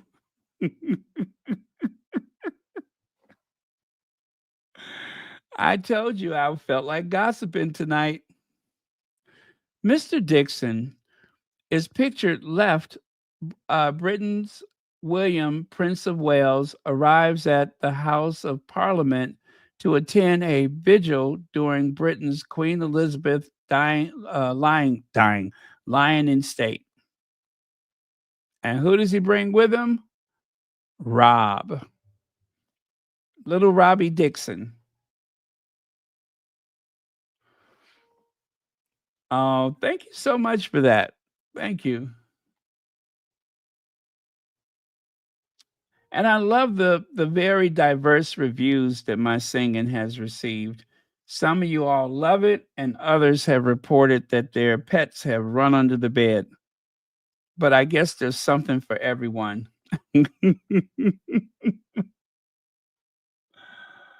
uh, so, Thanksgiving, Grandma. You guys, I love these two people. I just love them. Let me see. Oh yeah, I have this, and then I'm going to talk about Notre Dame. But and then after that, I'll be done. I got this in Notre Dame. So let me see. Where did I leave off here? Yeah. So why Thanksgiving Grandma and Jamal Hinton are making year 9 differently after accidental text brought them together. Well, if you all remember, um, Jamal got a text message from someone's grandma who was not very tech savvy, and she sent him a text message by mistake. And when they realized that it was a mistake, he said, "Well, can I get a plate of food anyway?" And she was like, "Sure, that's no problem." So, as you can see here, the famous Thanksgiving grandma Wanda Dench and Jamal Hinton are on their 9th year together. The viral Thanksgiving story that has warmed hearts since 2016 once again took place as strangers turned friends celebrate the holiday on November 28th, which of course was Thanksgiving Day. This year, however, things looked a little different following Dench's breast cancer diagnosis she revealed to CNN. I just recently finished up with chemotherapy, so I am not 100% yet. Dench told CNN, Jim Acosta, on Thanksgiving morning. And I live about 2 hours away from where Jamal lives. And so we decided that this year would be best for my health if I stay at home. Now, that's interesting that while she was going through chemotherapy, they decided she should stay at home. I'm just saying. That was very interesting compared to Charles, who seems to be all over the place. We will FaceTime each other, she added. I was looking so forward to meeting his family and having turkey with everyone, but we have to accept things the way they are. And I'm sure next year it's going to be so much better. This Thanksgiving is notably special given Dench's diagnosis. On October 16th, Hinton, 25, shared a message from Dench announcing the news in a post on X, formerly known as Twitter. So, um, okay, let me continue here. Oh, so sweet. I just love this story. So there we go. Dench wrote that after undergoing a CT scan of her lungs, a mass was discovered in her breast, and she underwent a CT scan of her lungs. Cancer does not run in my family, she wrote, sharing that all her previous mammograms had always been negative. Fortunately, Dench said that her friends and family quickly came to my aid and have supported me through everything. She also said that she didn't plan on letting her diagnosis change anything about her annual tradition with Hinton. Their story began in 2016. Well, anyway, I think this is a different article that I shared at this point. So I'm just going to continue. So there's a few pictures of them through the years. And right here, you can see sadly that her husband passed away. Um, I think that was before the pandemic, maybe. Yeah, I think it was before the pandemic. So it was her husband and her kids, and of course, he and his girlfriend. But sadly, her husband passed away. So I think right now she lives by herself, maybe, or yeah. So anyway, that was that story. Um, but you guys, this is very important. So she's always been negative, right? Given the way medical science has changed the outcomes over the years, there's every reason to believe that she will, you know, beat this thing. I'm just certain of it because she's done everything that she's was supposed to do up until that point, and that last time it turned out that that's exactly what it was. So um, do pray for her, because this is a very sweet story, and it reassures my faith in humanity. It really does, that two strangers from two different worlds can become family to each other just by a little fluke like texting the wrong person. So, love that story. All right, so Notre Dame, it reopened today. Well, actually, in a couple of weeks, it's going to formally reopen. But we all remember the fire, right? And there is a picture of Macron, President Macron, after the fire. And I remember that look on his face, because it was the look everybody had. People know how much I love Paris. I love Paris. And so I was actually getting phone calls. Are you okay? You okay? Did you hear what happened? Are you okay? That's how much they know I love Paris, right? So take a look at the nave, and you can see that the fire was devastating. There were two huge gaping holes in the ceiling, in the roof. And this spire completely melted and collapsed. That beautiful spire. Well, that golden cross was undamaged, and at one point, the sunlight had hit that thing, and it was just like it gave everybody hope. It was room for hope. But this is the rubble and everything from the roof, the scaffolding, all of that that collapsed into the floor. And there's the big gaping hole where the spire was, and the big image there. And then there's the smaller hole that you saw. And then over there on the far side, there's a even smaller hole. But it was a devastating fire. It was a devastating fire. Fortunately, no one was hurt. But there's Macron today, formally announcing that most of the work is done. There's still going to be some scaffolding on the outside, but the interior, the roof and everything is done. Look at that. Now, if you have ever been to Notre Dame, you know that it was never that bright in there. It was never that bright. Notre Dame was kind of, it was dark and kind of spooky.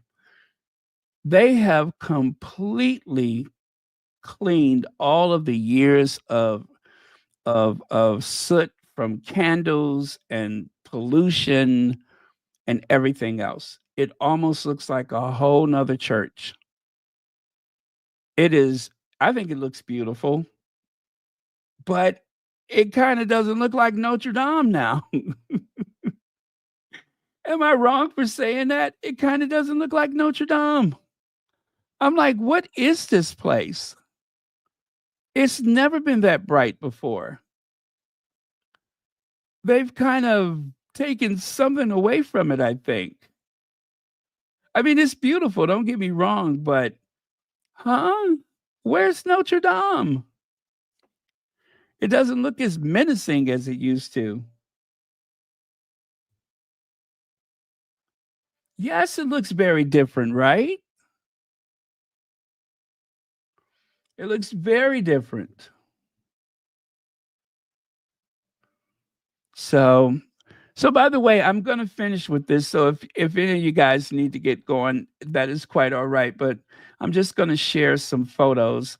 Now, this is a photo that I took myself. And that is the base of the spire, right at the cross of the church, where the wings of the church cross. All of that was destroyed in the fire. That is where the big hole, where it collapsed into the floor. Yes, it looks very modern. It does look very modern. Yeah, it's just something to get used to. Now, of course, they use tin. The roof is covered in tin. Now, these are photos that I took in 2018.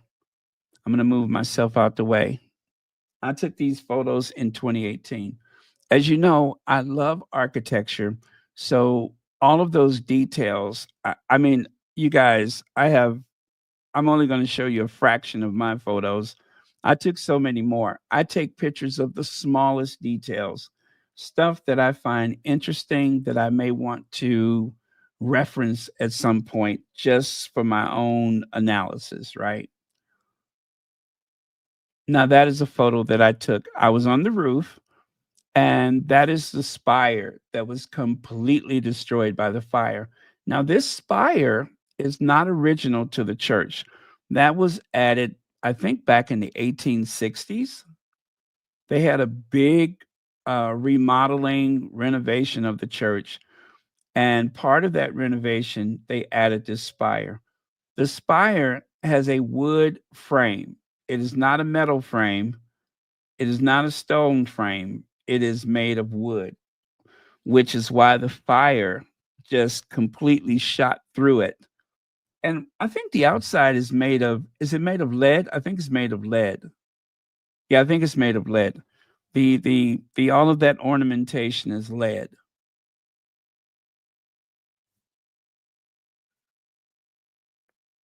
Here's another image that I took. Now, if you're wondering where the tour takes you to, you're actually in one of the bell towers. They don't use both of the bell towers.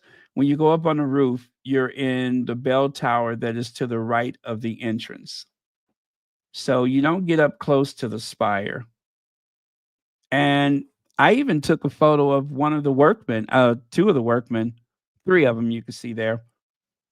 Like I said, I like details, and so I took photos. I'm only showing you a few, but I probably took about 200 images that day. And these statues, now I was very, very upset about these statues. You don't really see these statues from the street. You really have to be on the roof to see the details. But you could also look inside of the spire and you just can barely make out. I believe that that is the wooden timbers that was used to frame the inside of the spire.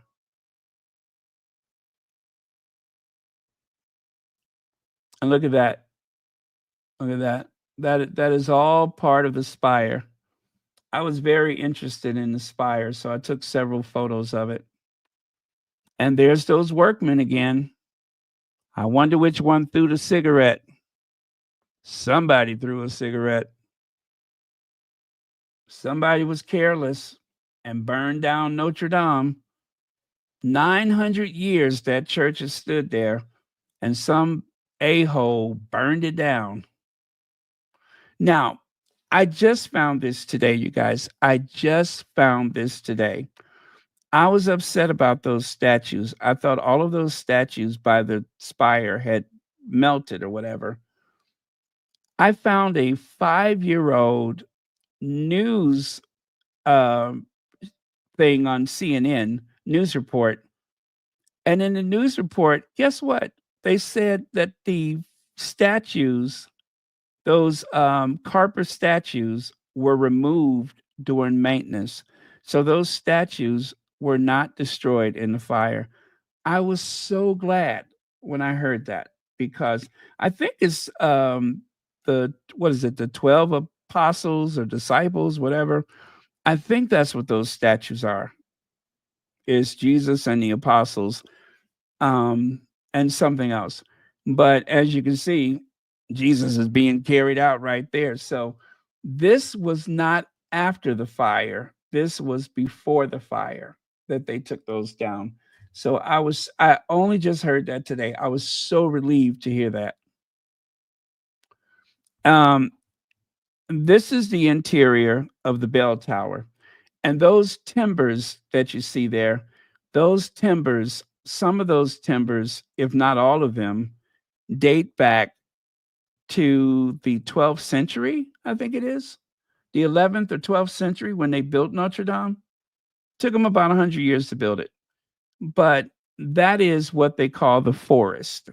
They call it the forest because there's 2,000 timbers that holds up the roof and the bell towers. Even though the building is stone, the roof and the interior of the bell tower and that spire was all made of timber. And some of those timbers date back to trees that were like 1,000 years old.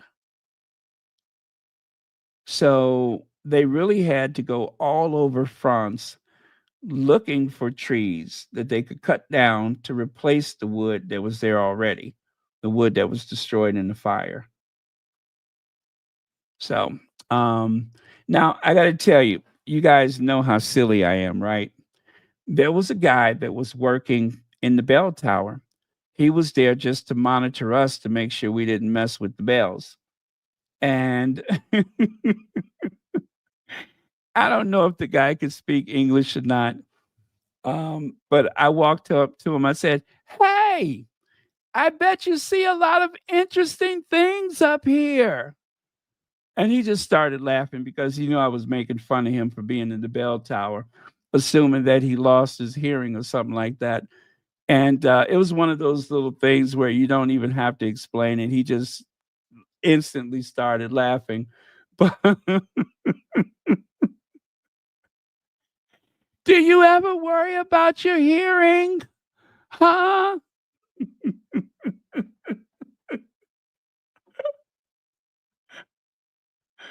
Oh my god, it was so funny. But yeah, that I you cannot take me anywhere. I'm just saying. You cannot take me anywhere. Um I'm going to find something to have fun with. All right, let me show you. Okay, and there's some more of those ancient timbers. I mean, look at that. Look at that. Now, don't get me wrong. I think it's great that they use the same building technique. But I'm also thinking maybe it was time to go with a steel frame. What do you all think? Maybe it was time to switch over to a nice steel frame, a fireproof steel frame. I'm just saying.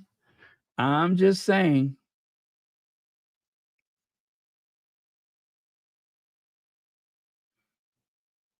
Well, I don't know. It could have been like some flood lighting that they used on the interior. Here's a close up of the gargoyles on the right side. Now, as you can see, those gargoyles, they are not in the best of condition. Over time, the stone has eroded from acid rain, snow, ice, the weather, you name it. It all takes a toll. And just so you know, most of the stone, like you see that doorway, that is the center door. That door is only open for very important occasions. Otherwise, they use only the side doors. But all of that stone has been replaced at some point because the weather would have eroded those images. And also during the revolution, some of the images were actually destroyed by the revolution of the the rebels. They have destroyed. They would take a hammer and just destroy the faces and all that kind of stuff. So most of the stonework on the exterior of that building has been replaced. None of those gargoyles are original to that building. None of those statues, none of that stuff is original. Now, there's the vaulted ceiling as it was when I was there in 2018. Look at how dark. Look at how dark it is inside of that place. Now you know it. That's just like so different from the way it looks now. Let me see. This is slide number 29. Let's go back to the other one. Let me show you the difference. Now take a good look at that one. Keep looking at it. Keep looking. And take a look at that. You see what I mean? Look at that. Very different. Very different from what it is today. Uh-oh. Oh, no, that wasn't 29. What slide was that? Must have been 39.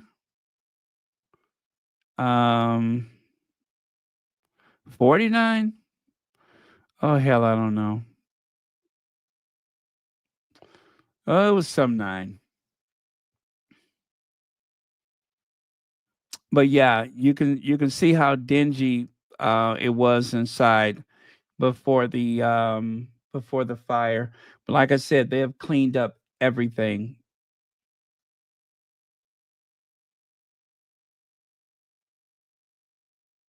Yes, they did add a sprinkling system, Debbie Bragman. They did. They said that there's a modern sprinkler system inside of the church now. So, um, yep, they have a modern sprinkler system that has been added to it. Now, this is how it appeared to me in 2018. This is me literally walking up to the Notre Dame, and I don't know if you could see it, but on the right side at the top, there are people up there on the roof. That's where I was up there. Like you see that little pointy thing on the right side? You walk completely around that. There's 2 levels. Um, First you come out, is it 2 or 3? I can't remember. But yeah, so that's where we were. Isn't that beautiful? Don't you love Paris? That is also Notre Dame. And you see that pointy thing right there behind the guy? See on the left side? That is what I just showed you from the street. Let's do that again. There it is here. And listen, look at how those small those people are. By the time I got up there to the top, I was woe out. Do you hear me? Not worn out, woe out. I was woe out. I was toe up from the flow up. I couldn't do anything else that day but go downstairs and then go sit down somewhere. That trip, oh, my legs almost gave out on me. My legs were like jello. And this one nice lady, um, she was actually older than I am, but very, very sweet lady. She told me, she said, you know what? We're going to do this together because she could see I was struggling. She said, when you need to rest, let's stop and rest. I said, okay. She said, doesn't matter how long. When you're ready to rest, she was keeping an eye on me. Wasn't that sweet? She literally let everybody go past and she stayed with me until I got to the top. Didn't take a picture with her, don't know her name, probably never see her again in life, but that was so sweet.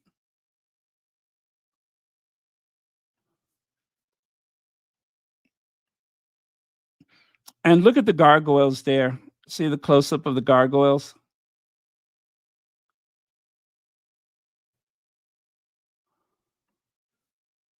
Look at that one there.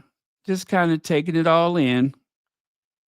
Look at that. Even the gargoyle cannot believe he's in Paris. I was shocked to be there, and he's shocked too. And he's been there his whole life, and he still cannot believe he's in Paris. And here's a big panoramic view that I took. That's the other bell tower, by the way. This is me in the bell tower that I showed you. And then that's the one on the other side. And then on the right, you can see the spire. And that's it, you guys. I have a whole ton of photos from up there, but some of them are kind of repetitious. But thank you for letting me show that to you. I don't think I've ever really showed or shared those before. So I really appreciate you letting me share that with you. And I appreciate you all being here tonight. Thank you so much. Thank you all who have supported Royal Sussex, whether it's likes and shares, whether you have a membership, whether you've made donations to Royal Sussex, whatever the case may be, all of it is appreciated.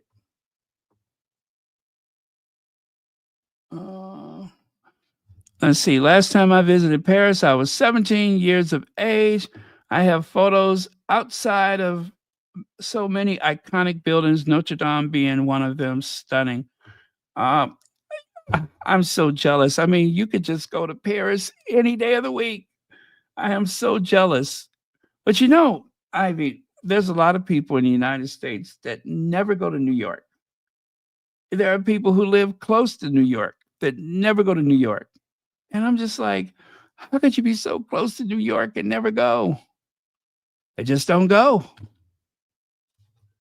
Like one of my friends that was from upstate New York, he went to New York more often after he left the state of New York than when he lived in New York. How crazy is that? But I don't know. I guess that's just how life is, isn't it? But Paris is so beautiful, you guys.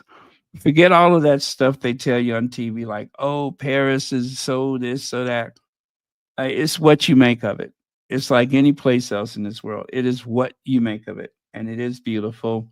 And it will exceed your expectations, I assure you.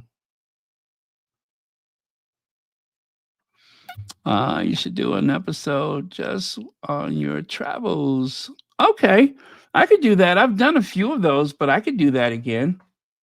I think I did do one with Paris one time, but I didn't really show those kind of details. But oh, it was such a beautiful afternoon when I was there. At least the last time I was there, it was such a beautiful afternoon. I always get lucky with the weather in Paris. I always get lucky. I don't think I've ever had but maybe 2 days of rain in Paris. Now, the first time I saw the Notre Dame, or my first time going to Paris, was 2007.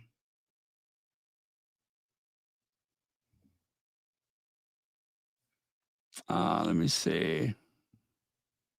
Really? Oh, I love Germany.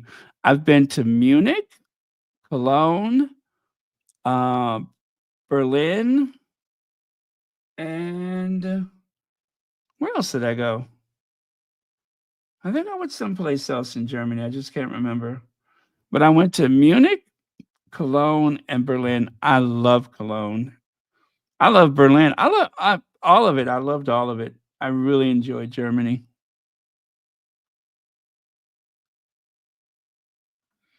What's that? I went to Paris in 1975. Oh, yeah.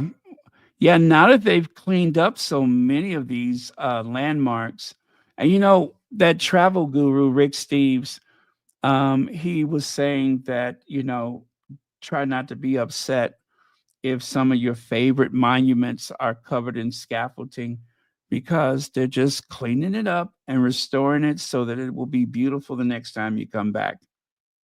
So they were saying today that Notre Dame will be open, but they're going to still have scaffolding on the outside. Listen, it wouldn't be Notre Dame if it didn't have scaffolding, right? It would not be Notre Dame if there was not scaffolding somewhere. Notre Dame has had scaffolding on and off for the past 100 years. So it is what it is. But still, it is no less exciting to actually be there.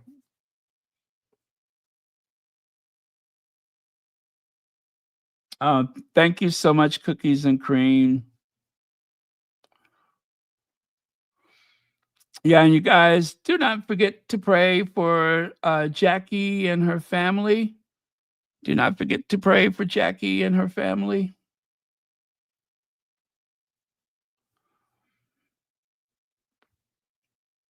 Mm. I've been in Paris 2 times, visited those sites as well. 2022 was memorable. Bless you. I'm so glad you had that opportunity. Yeah, it is très magnifique. Très magnifique. Da da da da da da da da da da da da da da da da ma vie en rose. Da, da, da, da, da, da, da.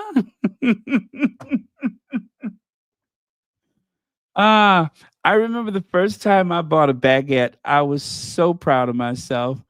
I was walking down the street with my baguette, just smiling at everybody. Yep, I had a baguette in Paris. I was walking down the street, munching on my baguette. I felt so part of it all. You know what I mean? There I was in Paris, clutching my baguette, wielding my baguette, flailing it about for anybody and everybody to see it. I was not embarrassed. I wanted everybody to know that I was enjoying my baguette in the city of lights, the city of love. Très bien.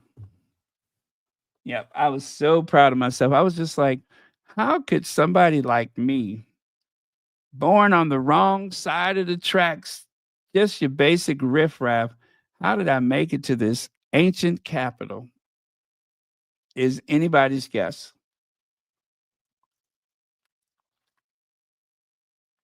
But I tell you, before that trip, I was about as poor as I had ever been in life. I had um I had to stop working because my back had went out. I mean, my back was so bad, and I was self-employed. My back was so bad that I literally had to crawl to the bathroom, and I would turn on the shower and let it warm up. And then I would slowly paw my way up high enough to sit on the toilet. I did this several mornings because my back, I just could not function. And I said, okay, I got to quit that work. It was too much sitting, right? I had to quit. And did not have a plan, didn't have much money saved. And so eventually I lost my apartment. But with hard work and determination, not only did I get myself back up on feet, this was 2005. By 2007, I had purchased a ticket to go to London. I said, I'm going to London. I'm back. I'm going to London. That was the first time I went to London. And of course, you can't go to London and not go to Paris. I mean, it's right there, isn't it? So I went to Paris. I spent exactly 24 hours in Paris. And that was celebrating getting back up on my feet. And I haven't looked back since. So that is how that's how I discovered Paris. As a matter of fact, I will show you a photo that I took. Um, let's see if I can find that photo. It was the first time that I saw the Eiffel Tower with my own bloodshot eyes, my own bloodshot, nearsighted eyes. There I was in Paris looking at the Eiffel Tower. I could not believe it. Uh, oh, there it is. There it is. It's only after we've lost everything that we're free to do anything. Yep. I read that one day and I said, I have got to put that with my picture of the Eiffel Tower. It's only when we lost everything that we're free to do anything. So don't forget that. But yeah, that was my story of going to Paris. I had stepped out of the metro, and on my way up the steps, I looked up and I was like, oh my God, that's the Eiffel Tower. That is the Eiffel Tower. Now, this was before smartphones. Smartphones wasn't really, hitting on anything back in 2007. So I had to use the phone box of the phone booth. Yeah. I had to use the phone booth to call home and, give updates and stuff. Oh, yeah, there you go. I have never been up in the Eiffel Tower. I have gone to Paris, I think a total of 4, maybe 5 times, and have yet to go inside that Eiffel Tower. I keep saying, "I'll go next time. I'll go next time." I have not been up there yet. I'll go next time. I tell you what, though, I'm sure as you know what ain't walking up there.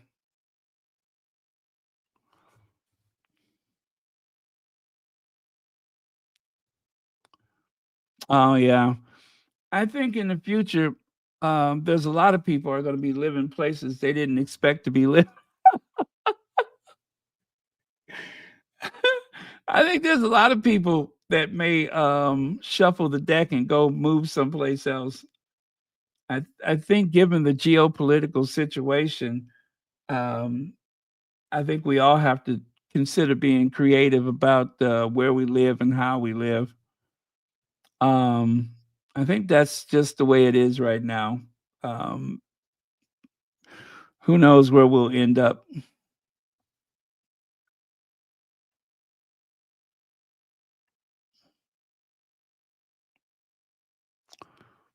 Wow, look at the buildings in the background there. Isn't that beautiful? Mm.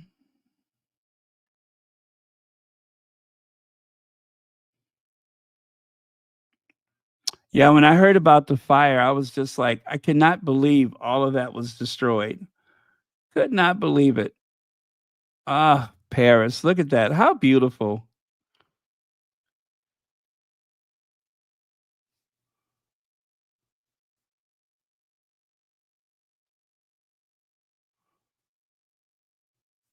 Uh, Amor, amor, amor.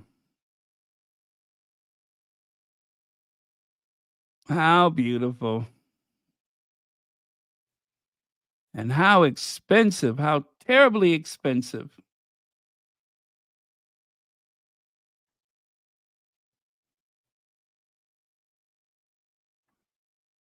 Oh, well. The important thing is that they put it back, and whatever the it may be very clean and sterile looking, but it is still Notre Dame, and it looks more today like it was before such pollution and everything. So it's all good. It's still Notre Dame. So I am going to be very open minded about it. And I also went to Saint Denis. And Saint Denis, that's where the kings are buried. Saint Denis. You know what I found out that was so crazy when I heard about it? During the French Revolution, so many um, graves and tombs and memorials were sacked. So they actually scattered the remains of a lot of the aristocrats, even on private estates. In some cases, they broke into the tombs and they were robbing graves and stuff like that. It was I could not believe it when I read that, but that is true. That happened during the French Revolution. A lot of things were, all of the traditions and conventions that were so important for hundreds of years, people used the revolution as an excuse to just unleash hell. And if you were an aristocrat, if you were on the wrong side of the revolution, God help you.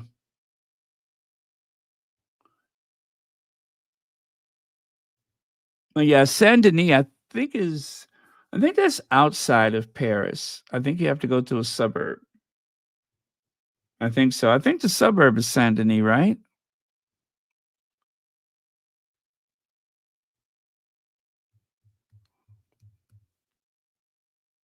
It's outside. It is beyond the periphery.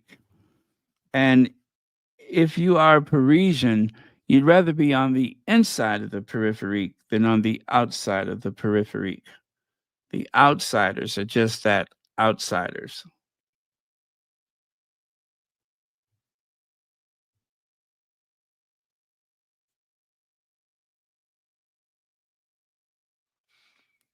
Yeah, it's just like a relationship. Everybody comes with their own BS. I heard that a long time ago, and it is still true today. Everybody comes with their own BS. But sometimes you have to take your chances and go someplace else to know that there is something better out there, because there is a good chance that if you go someplace else, you'll find that you'll. Some people have that feeling like, "Gosh, this is where I was meant to be. I should have done this a long time ago. Should have done this a long time ago." I always think about moving abroad, but you know, I ask. Well, let me ask you this: Would I? Am I wrong to say this? But I feel like as long as I'm a guest, then it's special. But if that's where I live, then it becomes routine.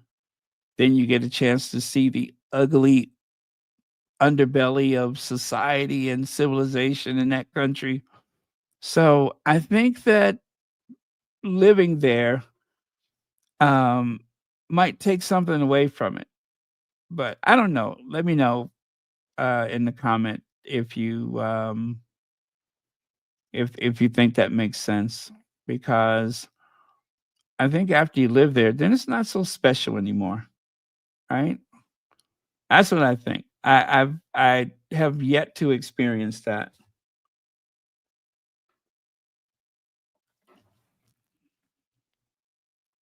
You know, like riding the subway in another city. Once it becomes routine, is it still special?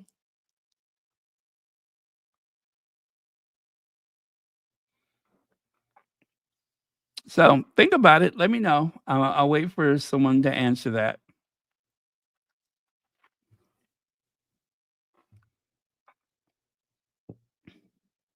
I tell you what, I really loved the Cotswolds, and I loved York. York was beautiful. Um, and everybody knows how I feel about Scotland. Scotland exceeded every expectation I had.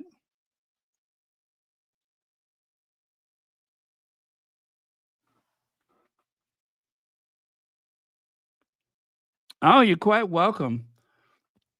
You're quite welcome. Now I wish I would have loaded some more, but I did do a video with some of my favorite Paris photos a while ago. I took some like people watching photos around Notre Dame. Oh, it was just such a beautiful sunny day. And I just took pictures of people being Parisians and tourists.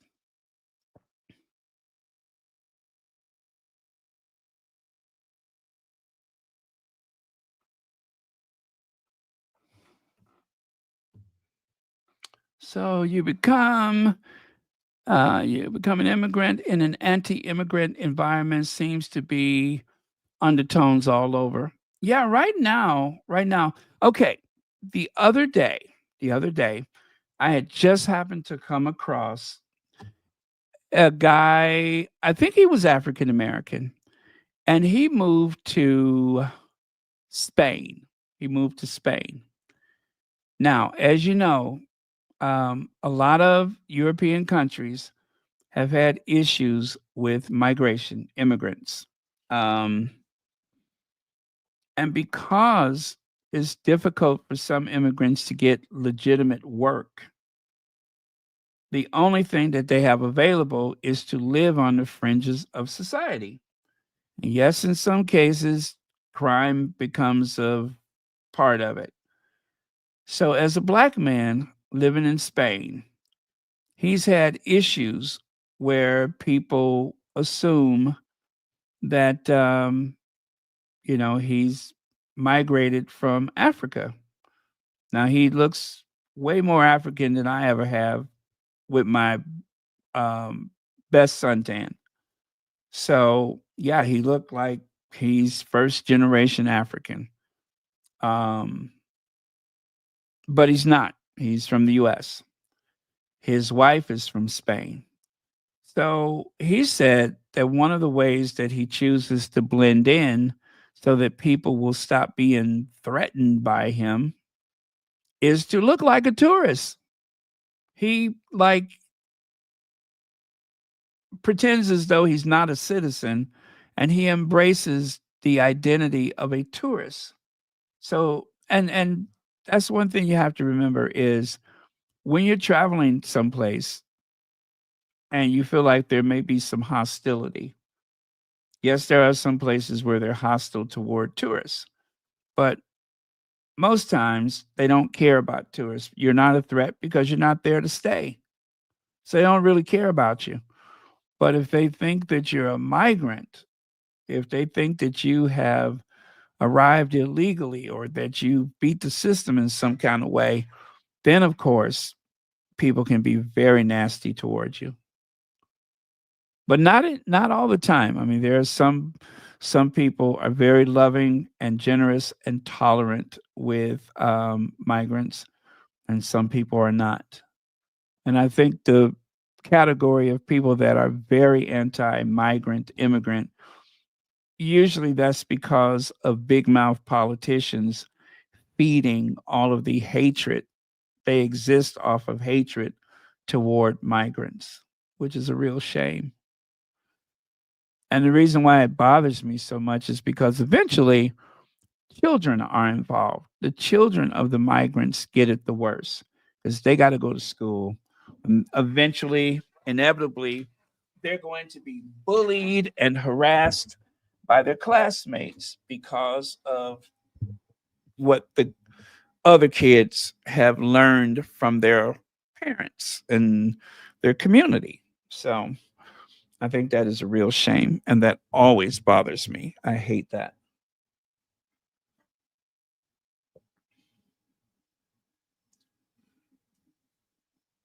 Hi, Lisette says I was living in. Uh huh. Oh my goodness. I am so jealous. I'm so jealous. Oh, I'm so jealous. I love Venice. I've never been to Verona, but I love Venice. I love Venice and I love um, Florence. I love Florence. Florence is beautiful.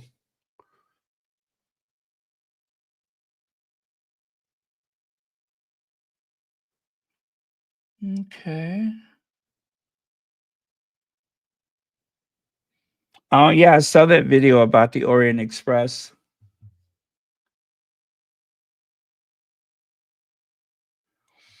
Yes, that happens a lot with women of African descent. That happens a lot.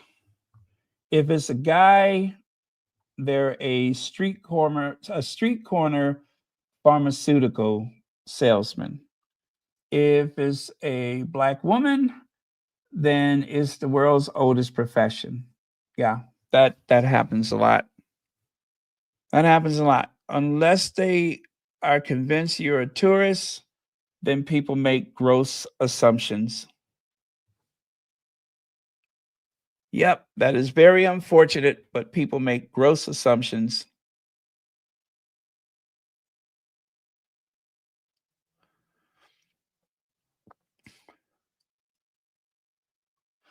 Yep, I'm very sorry that that is a thing, but it truly is. It truly is. Well, I remember when I went to Budapest and I was asking for some directions, trying to find my hostel, and I asked the guy, I'm like, okay, this is a map I have, and I'm trying to get to this hostel and so. I said, okay, thanks. Where the black people? He said, "Oh, we have." I said, "Where?" I said, "I have been here for several hours and I have not seen one single black person." He said, "Oh, don't worry, we have them." I said, "Okay." Um, and yes, eventually I did see them more than you could shake a stick at. I went past a beauty supply, black folks. Went past a barbershop, black folks. and a few other places I saw him. Yep, just smiling and grinning, acting like we've been knowing each other all our lives. I'm like, yep, that's black folks. And I know I told this story before, but I will tell it again. So there I am in Prague. I always wanted to go to Prague. Prague is so beautiful. So beautiful. And I'm walking around the old town in Prague, right? Headed toward the big square with the astrological clock, the St. Charles Bridge and all that. And so I'm walking past this bookstore and I did a double take because like I said, I didn't see that many black people in Prague, in Budapest. I didn't see that many black people. So I'm walking past and I looked to my right and I was like, what the? I stopped in my tracks and then I took some big giant steps backwards and our eyes met. There was this black woman working in a bookstore full of all of that Kafka stuff. And I walked in and she just instantly started smiling. And I was smiling. We've never met each other in life. But I tell you, it's something about it's something about black people in places where you don't usually see black people.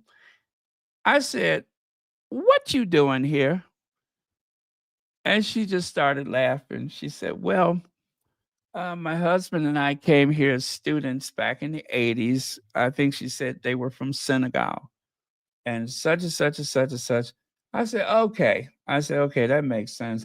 I said, "Because I just couldn't believe that you were here working in this bookstore." I said, "Because I didn't see that many black people since I've been here." She said, "Oh, yes, not a whole lot," and so on and so forth. And a lot of people came over as students. But God, that was so funny. We just clicked just like that. She knew exactly why I was walking in there.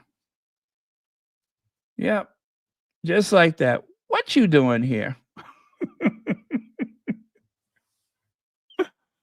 And so I didn't know anything about Kafka at the time, and I still don't know that much. But a friend of mine who is very literate and very artsy and everything, I just bought a whole bunch of Kafka stuff and gave it to him, and he was glad to have it. But I was like, okay, he seems interesting.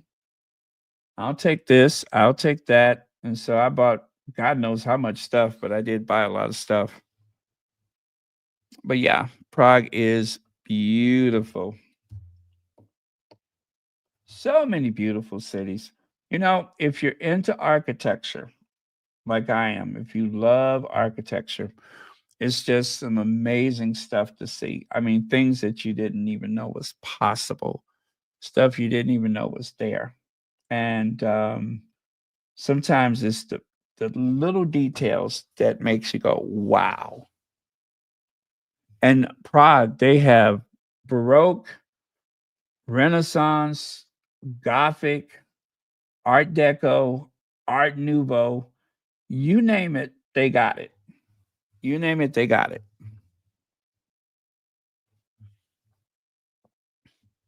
I was really impressed with the Art Nouveau, though. Very impressed with that.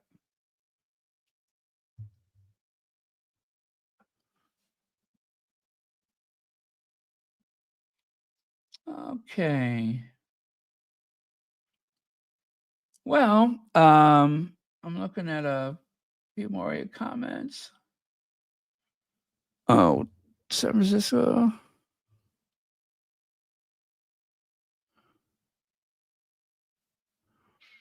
Yeah, what's happened with San Francisco? My goodness. I went to San Francisco, I believe it was in the 1980s.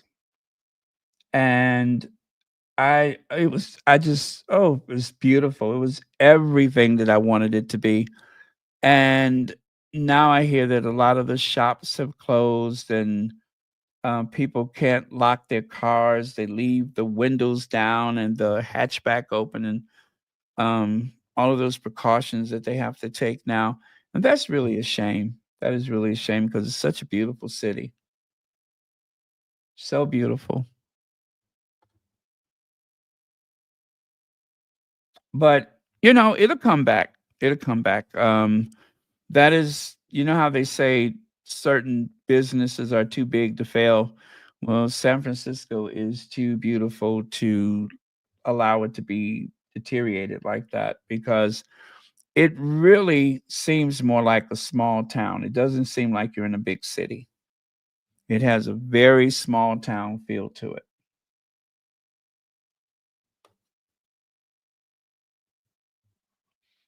But I was looking at that Millennium Tower that they have in San Francisco. That was stupid. They should have never let that happen. That should have never happened.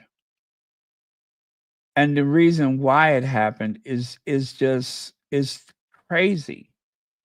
If you guys don't know what that is, the Millennium Tower is a mixed-use building in San Francisco that they built on old sediment, right? Clay, sand. The bedrock is probably over 100 feet below the sidewalk. And they tried to take a little shortcut, right? Which would have been fine if they would have kept to the plan of building a steel frame building. But in the 11th hour, somebody thought, duh, why don't we use reinforced concrete? Concrete is so much heavier than a steel frame. So you're saving money, but you're creating a potential disaster. And the building has sunk into the earth almost 20 inches, almost 2 feet. The building has settled. One side in particular lower than the other. So the building is literally leaning. That should have never happened. How do you make a foundation for a building that is a fraction of the weight and then decide, let's pour all of this concrete? That was dumb. Dumb, dumb, dumb. I don't know how that happened.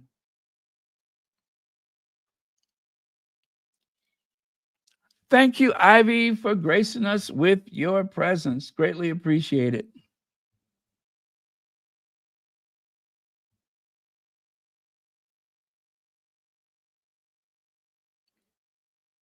Oh, really? Okay. Wow. Well, you tell them that Royal Sussex said that was dumb and should have never happened. They should have gone down to the bedrock. If they would have gone to the bedrock in the first place, then that wouldn't have happened. But instead, they started for something lighter and then went heavier, and now it's a disaster. And of course, when they say, who? Royal Sussex. Who? Royal Sussex from, Baron from Royal Sussex. Who?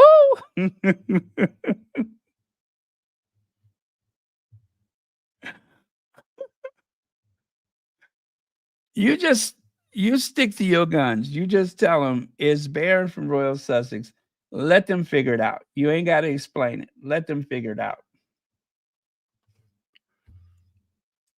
But as Millie Jackson once said, for those of you white folks that don't know me, one thing's for sure, you'll never forget me. And that's all they need to know. They'll never forget me.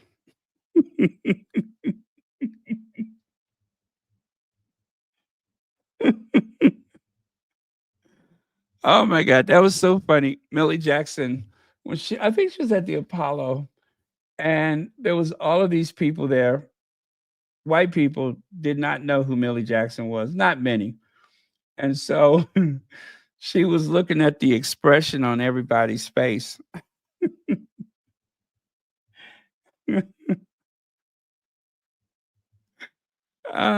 She said, if you don't know me, one thing's for effing sure, you won't effing forget me.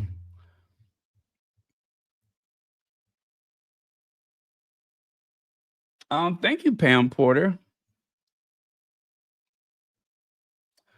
Okay, so I'm going to say goodnight for now. Bye for now. Bye for Ivy. Bye. Let me see. Oh yeah, I saw that where stuff would roll across the floor. Yeah, that was something else. I just don't. That's crazy that they let that happen, though. That is crazy. You know, um, it's not very different in Chicago with the foundations. They have to go about 120 feet to get to the bedrock, which is limestone. And they, you can build whatever you want, wherever you want. You just have to prepare for it. And the bedrock is, about 120 feet. If they would have done that in the first place, then I promise you this would not have happened. And then the repair that they're doing, that corner of the building that is the lowest, they actually are creating some type of like shelf to go under the corner of the building. And they got to go all the way down to the bedrock, which is what they should have done in the first place. So, if they did not use reinforced concrete, then that's the other way that could have been avoided. But the concrete, too heavy, way too heavy. Now, I'm not a architect, but I do know a few things about this stuff because I've just casually studied it because it was interesting.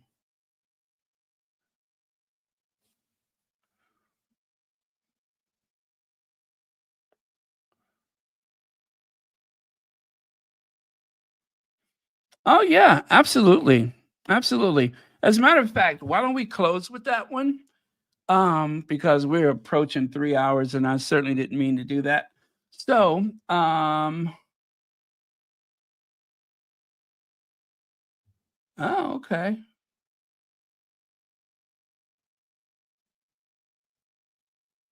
All right. All right. Thank you so much for that. All right. So yeah, we will close with the lady from the islands because she's from the islands and we don't. Anyway, I love her. Okay, let's do that. Talking all of that nonsense. Give the people back their money. I am from the islands and we do not need. Okay, where is she at? And I love Prince Harry, and Prince Harry should be king. He should be king. Prince Harry, not William. William and all of them in there, Camilla is the wicked witch of the devil himself because she is part of why Princess Diana is not here. I do not like them. I am from the islands, and we don't need them in the Caribbean. Get lost. Demolish the monarchy. This is 2023, okay? And I will support Harry 100%. I do feel for him. Yes, I do. And everything in the book is the truth. And Charles is the monster, not Harry. Harry is no monster, not Meghan. He is bringing the story out right now. They are evil people. They are not nice.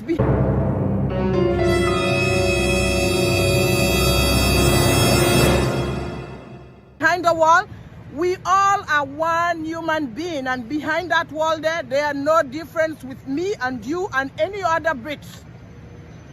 Give the people back the money. They are just welfare recipients, living off the taxpayers of the British people. And the British people are stupid, supporting that nonsense monarchy. It is nothing. It's just a title. It means nothing, a title. I'm angry at them. Ha!